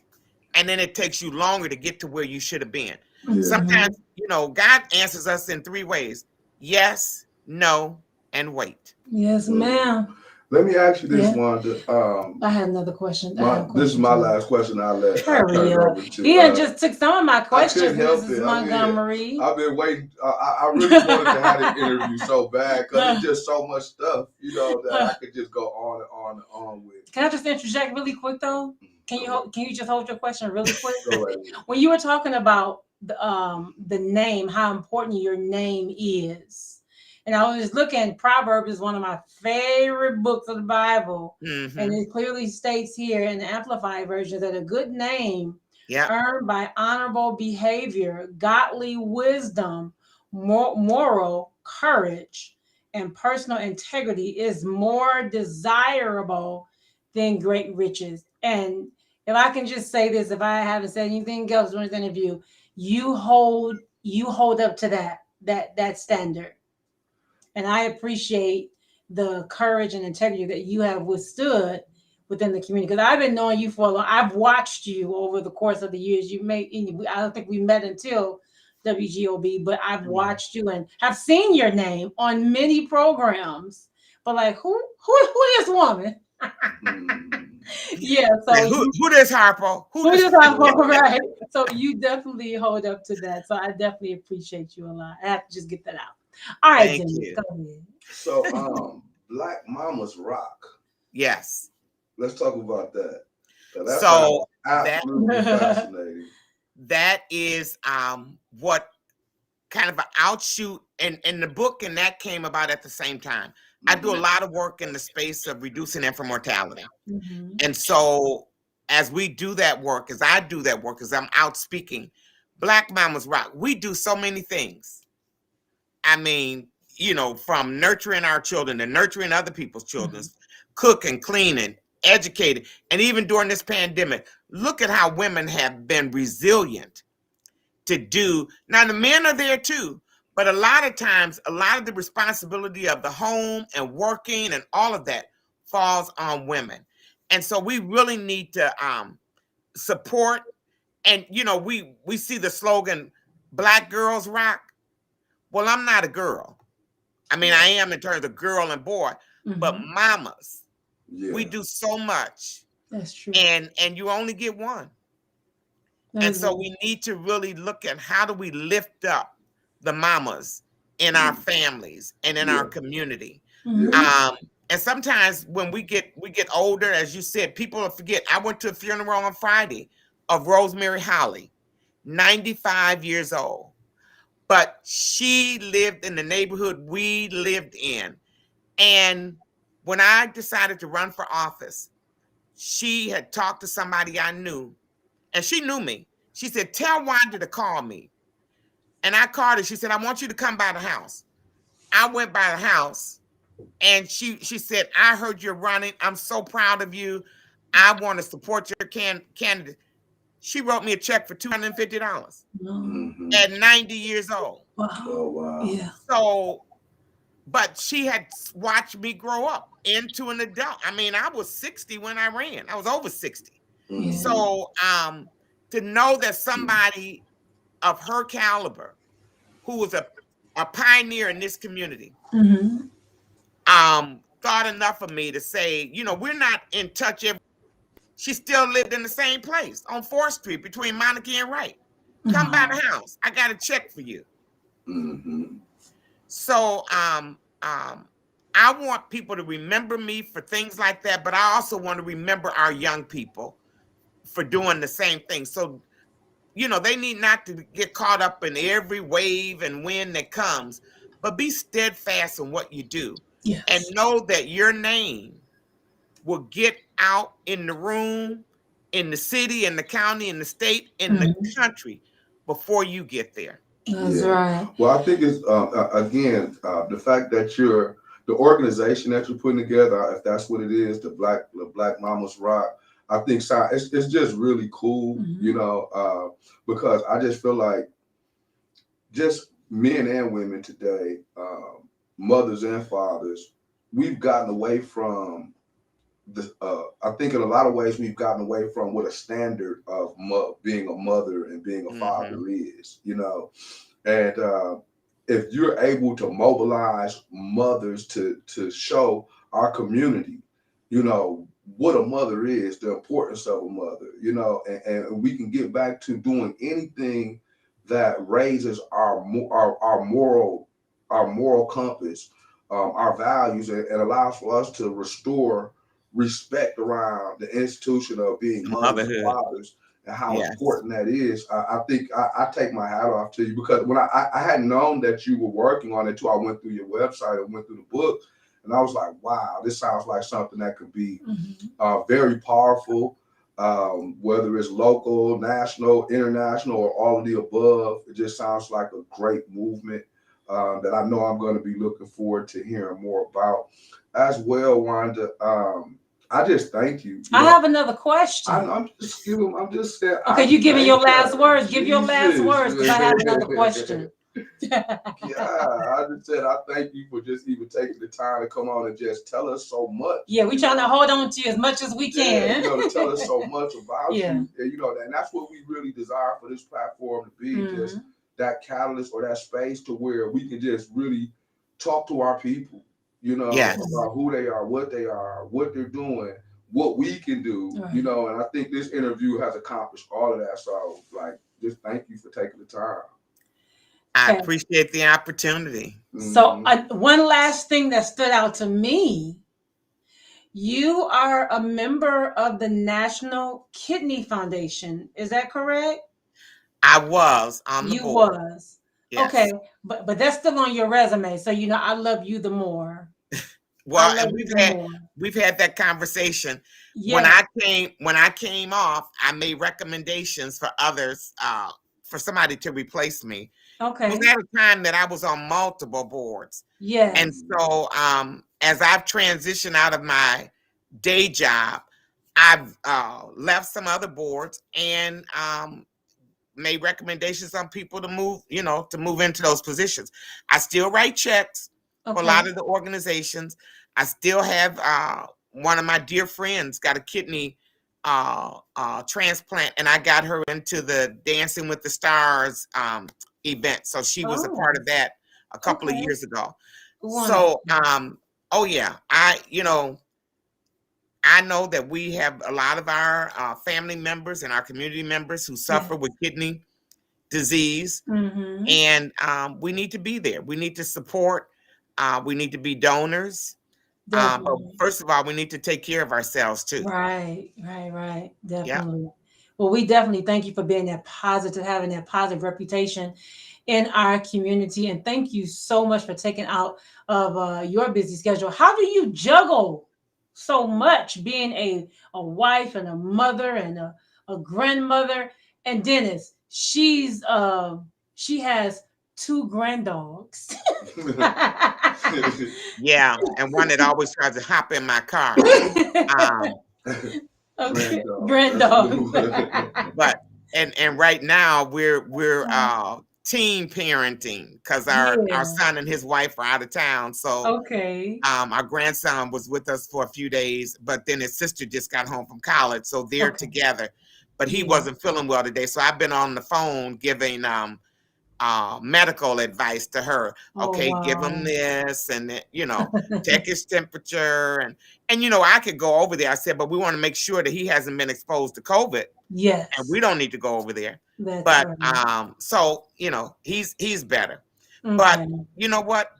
I juggle it because I schedule myself. I don't try and do too much. I've already put my out of office message in for the next 2 weeks, starting tomorrow, on my personal email, because I don't have a job email anymore. So on my personal, it says I'm on vacation. Right. Now I may respond to some, but for the most part, I'm not taking no meetings. I'm not doing. I'm just gonna put my feet up. Yes, ma'am. And enjoy the time with my husband. And we went to a little concert last night. So we try and balance it out. And I go to bed at night.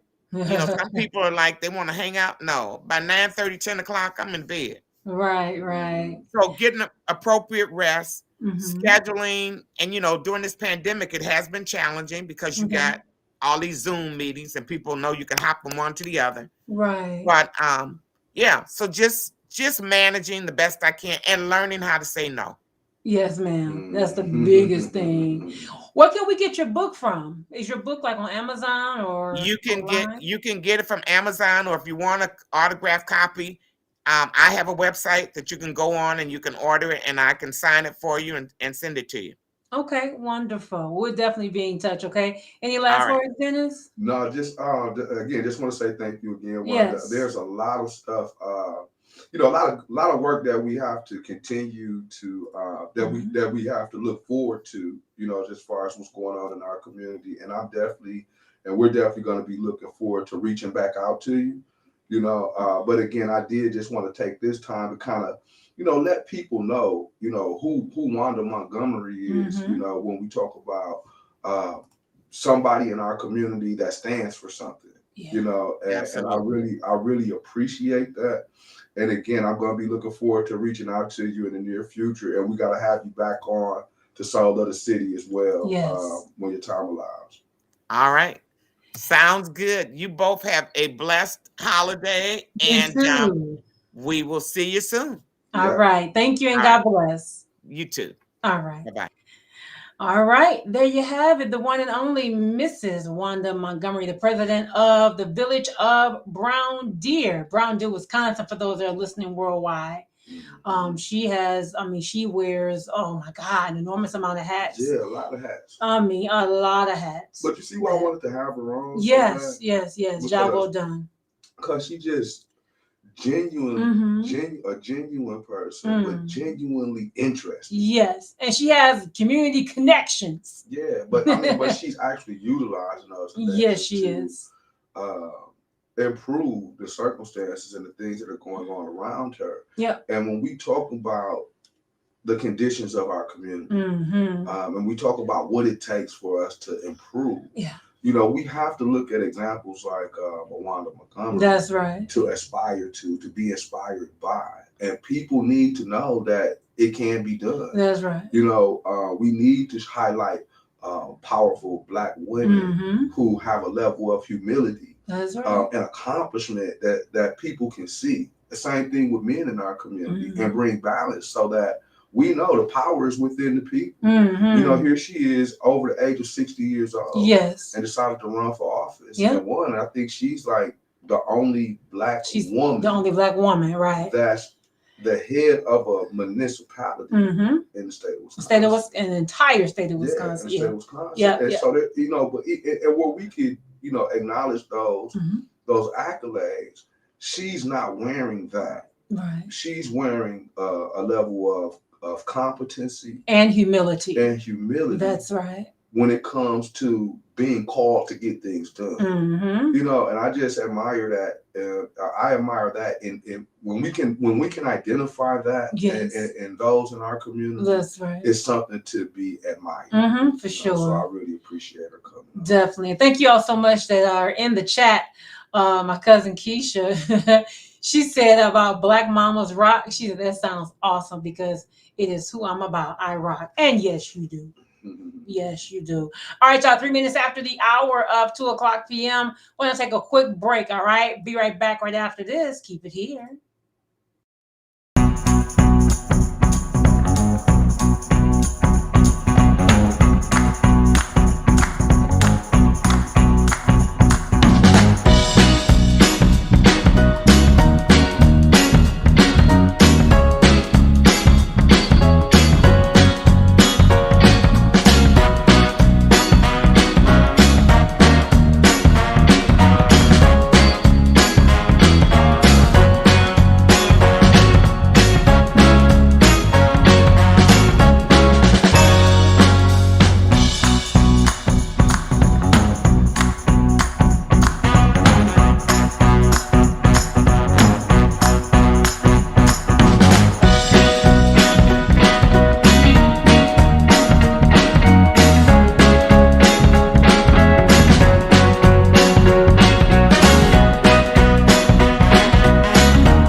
Welcome back to the Soul of the City Gospel Radio Show. 11 minutes after the hour of 2:00 p.m. and we are having a phenomenal time.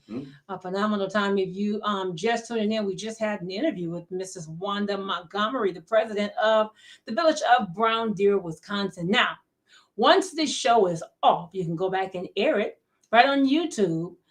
All you got to do is type in Soul of the City Gospel Radio Show, or you can go to our Facebook page as well and go to HD Higher Dimension Radio. All right. Become our friend there. And again, you can watch this over and over and over again. And feel free to still comment. All right. We can check those out at a later date and get back with you. All right. You all right, Dennis? I'm well.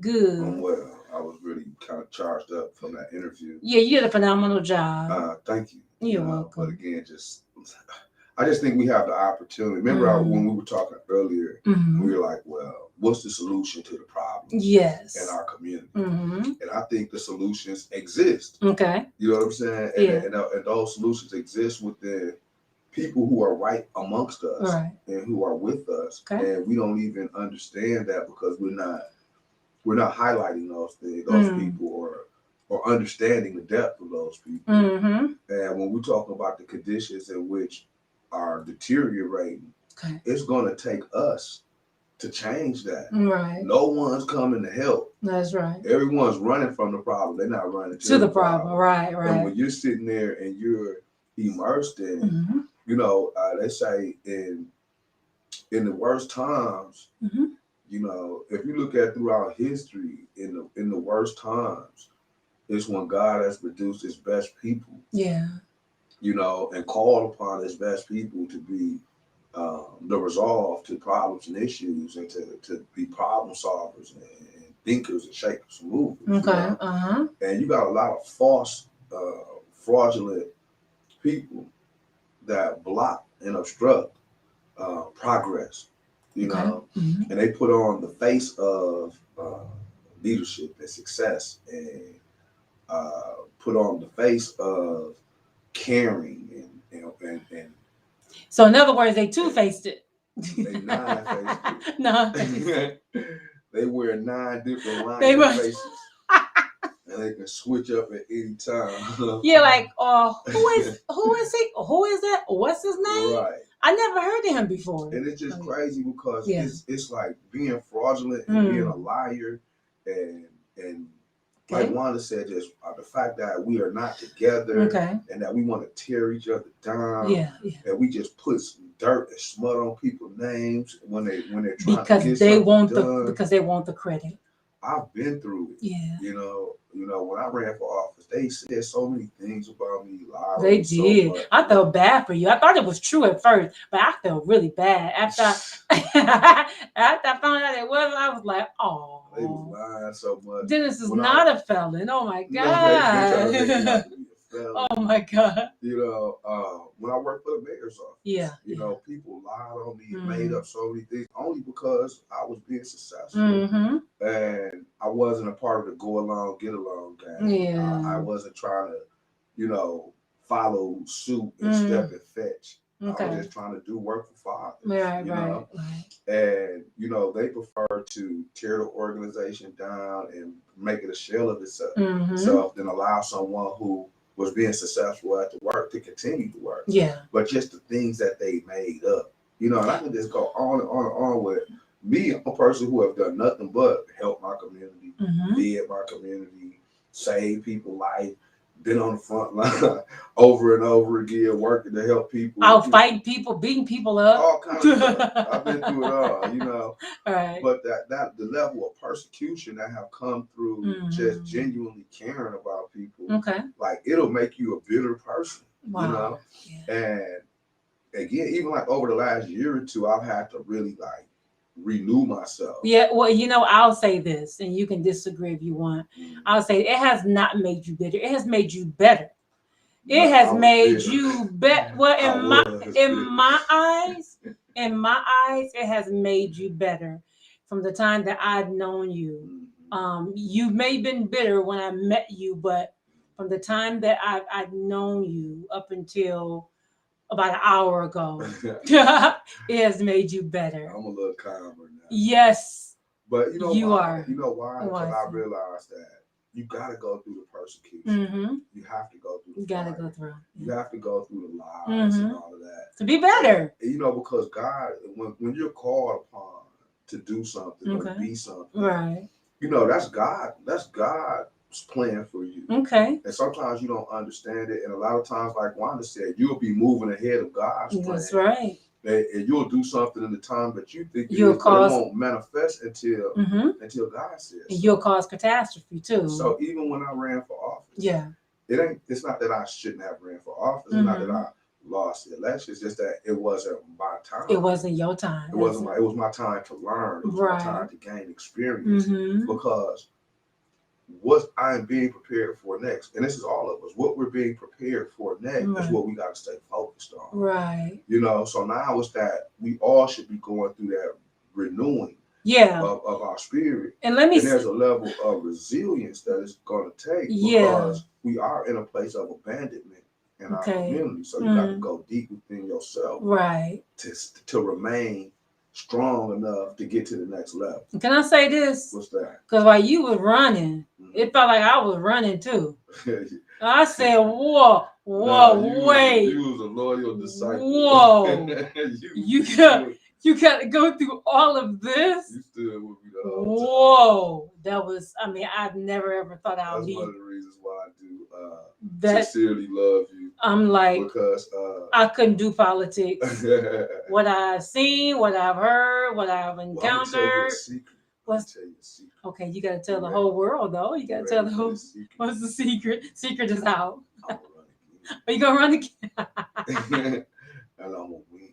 You gonna win? Yeah. All right. All right. But speaking of running, we all know that our Milwaukee Mayor Tom Barrett will soon be resigning, setting off a battle to Royal to take the job he's held for nearly 18 years. Man, Tom Barrett should be ashamed of this. So State Representative Daniel Reamer is now running for mayor. Oh, really? Yes. In the field of 8. Now, you know our sheriff. He just popped up out of nowhere. He did. You don't know Daniel. I don't know Daniel. Reamer is way back old school. I don't know Daniel Reamer. No, I don't. I think he was with Northwest, if I'm not mistaken. Well, that was way. For him to emerge out of nowhere. I think I was like in the 6th grade. Mayor Norquist. Yeah, he was like goodness.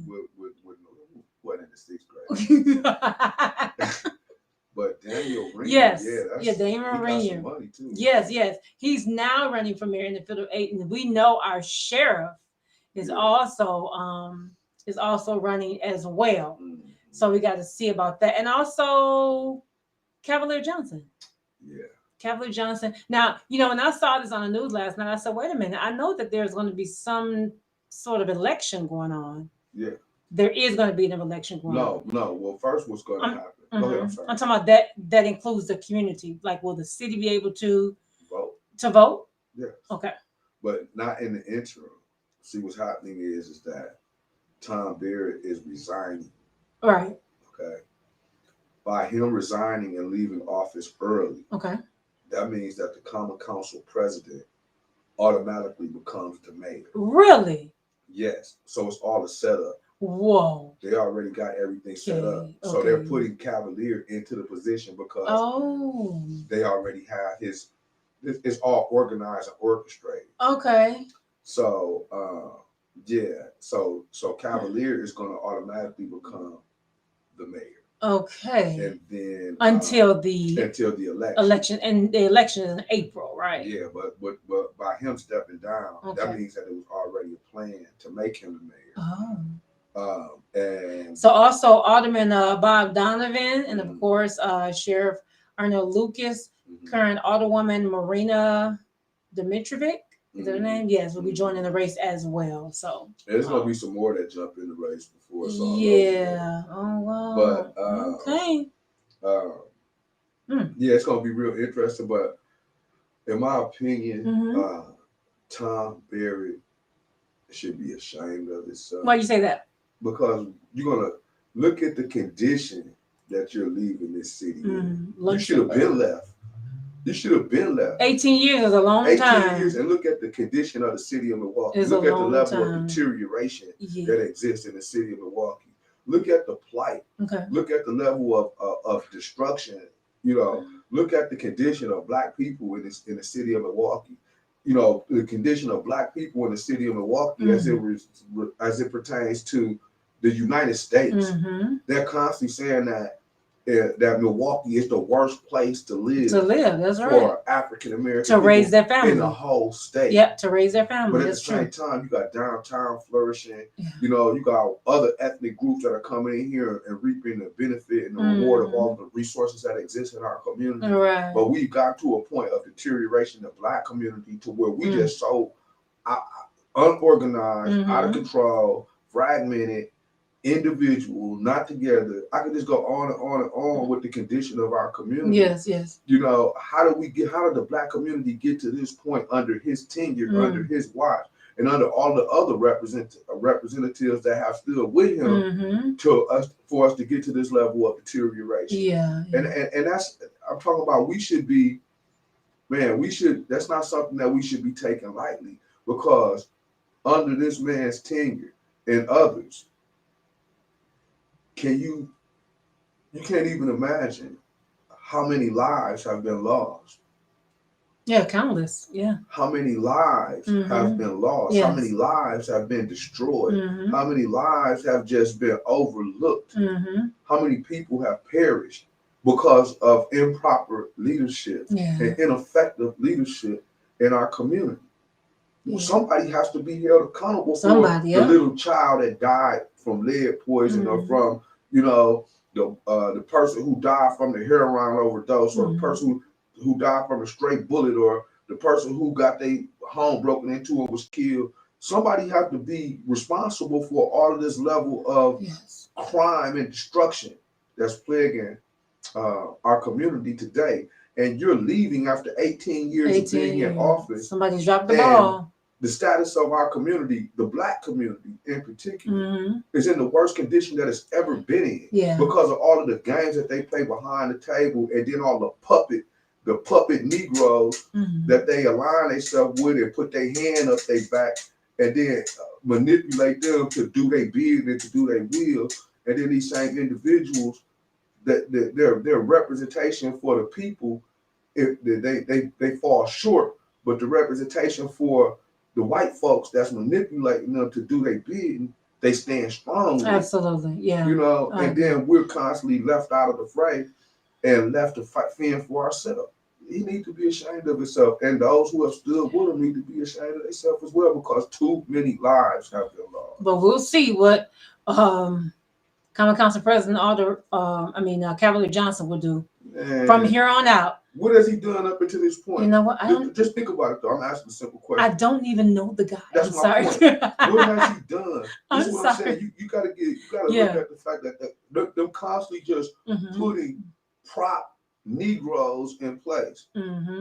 If Joe Biden could call y'all some Negroes, I could call y'all some Negroes too. But I want to say something. Everybody, I gotta get that clip on here.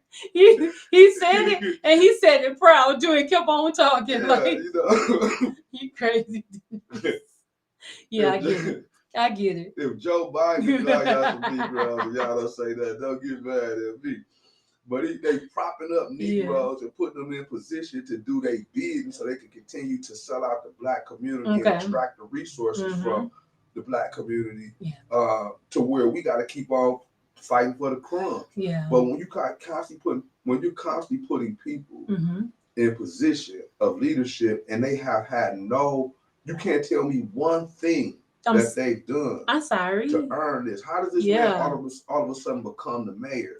And you haven't seen him on the front line. And I was wondering who was anything. And I was wondering who was going to replace him right away, because I knew election time wasn't until April. Like, okay, well, who's going to step up and take his place? And here we are. So I don't be nice, because I really want to. Be nice. As a matter of fact, let's get Cavalier Johnson. Is that just name? Cavalier Johnson? Yeah, yes. Let's try to get him on the Soul of the City Gospel Radio Show. I would love to get him. Yeah, you got the connection, so let's make that happen. I think it's possible. Yeah, let's make that happen. Again, I'm not just going to at this time just condemn him. No, we're not. He has to prove himself. That's right. But I'm just saying, what's the criteria? How does this person automatically become the mayor? Okay. and what's the track record? Okay. Can we say as a community we saw this person fight for freedom, fight for justice, fight for for economic development, fight for equality, fight for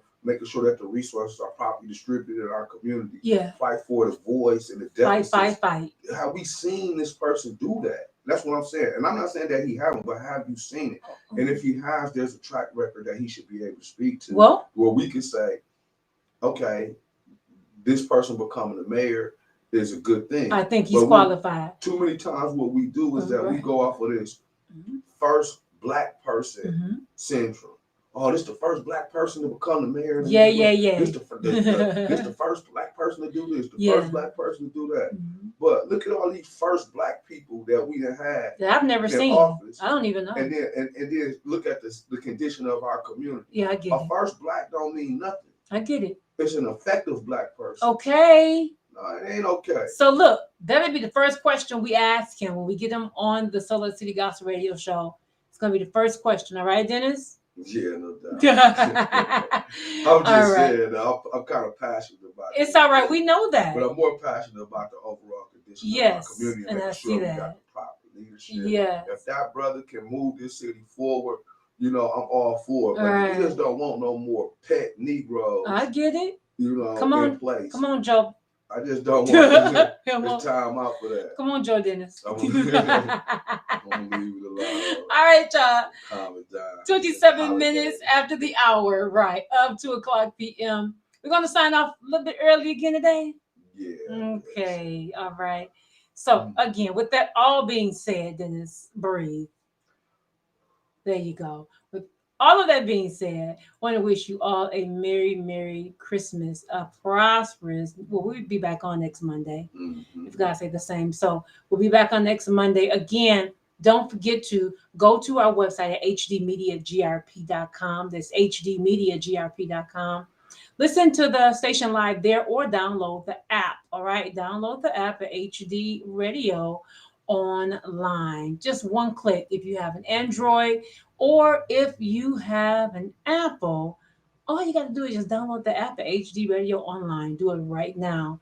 All right. If you want to be a guest on our show, you can email us at hdradio21@gmail.com. That's hdradio21@gmail.com. Or if you want to advertise with us, well, there's the email address there as well at hdradio21@gmail.com. All right. If you have a business, church, or ministry, you can promote it here, right here on Solar City Gospel Radio Show and or HD Radio all across the board, being heard all over the world. All right. Any last words, Dennis? No, I just want to say to everyone, well, I guess yes. Right. I just want to say happy holidays to everybody. And we wish you a Merry Christmas. Just be safe. Be safe. Be safe. Do not take safety for granted in any kind of way. Don't take anything for granted in any kind of way.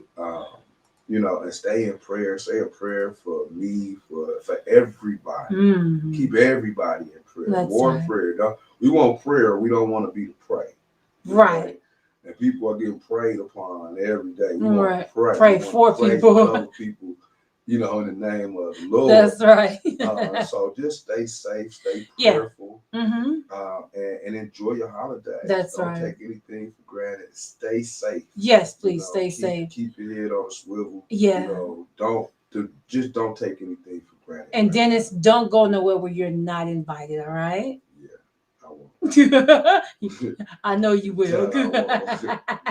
All right, y'all. Merry Christmas and keep it here to the Solar City Gospel Radio Show and also to the very best in good gospel music. And we're going back on right now.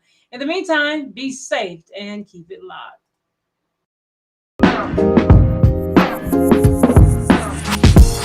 Brother Dennis, where you been? I've been looking for you. What's going on, Sister Sarai? You know I've been around. Been around where? Here, there, everywhere. Guess what time it is, though? What time is it? It's time for the Soul of the City Gospel Radio Show.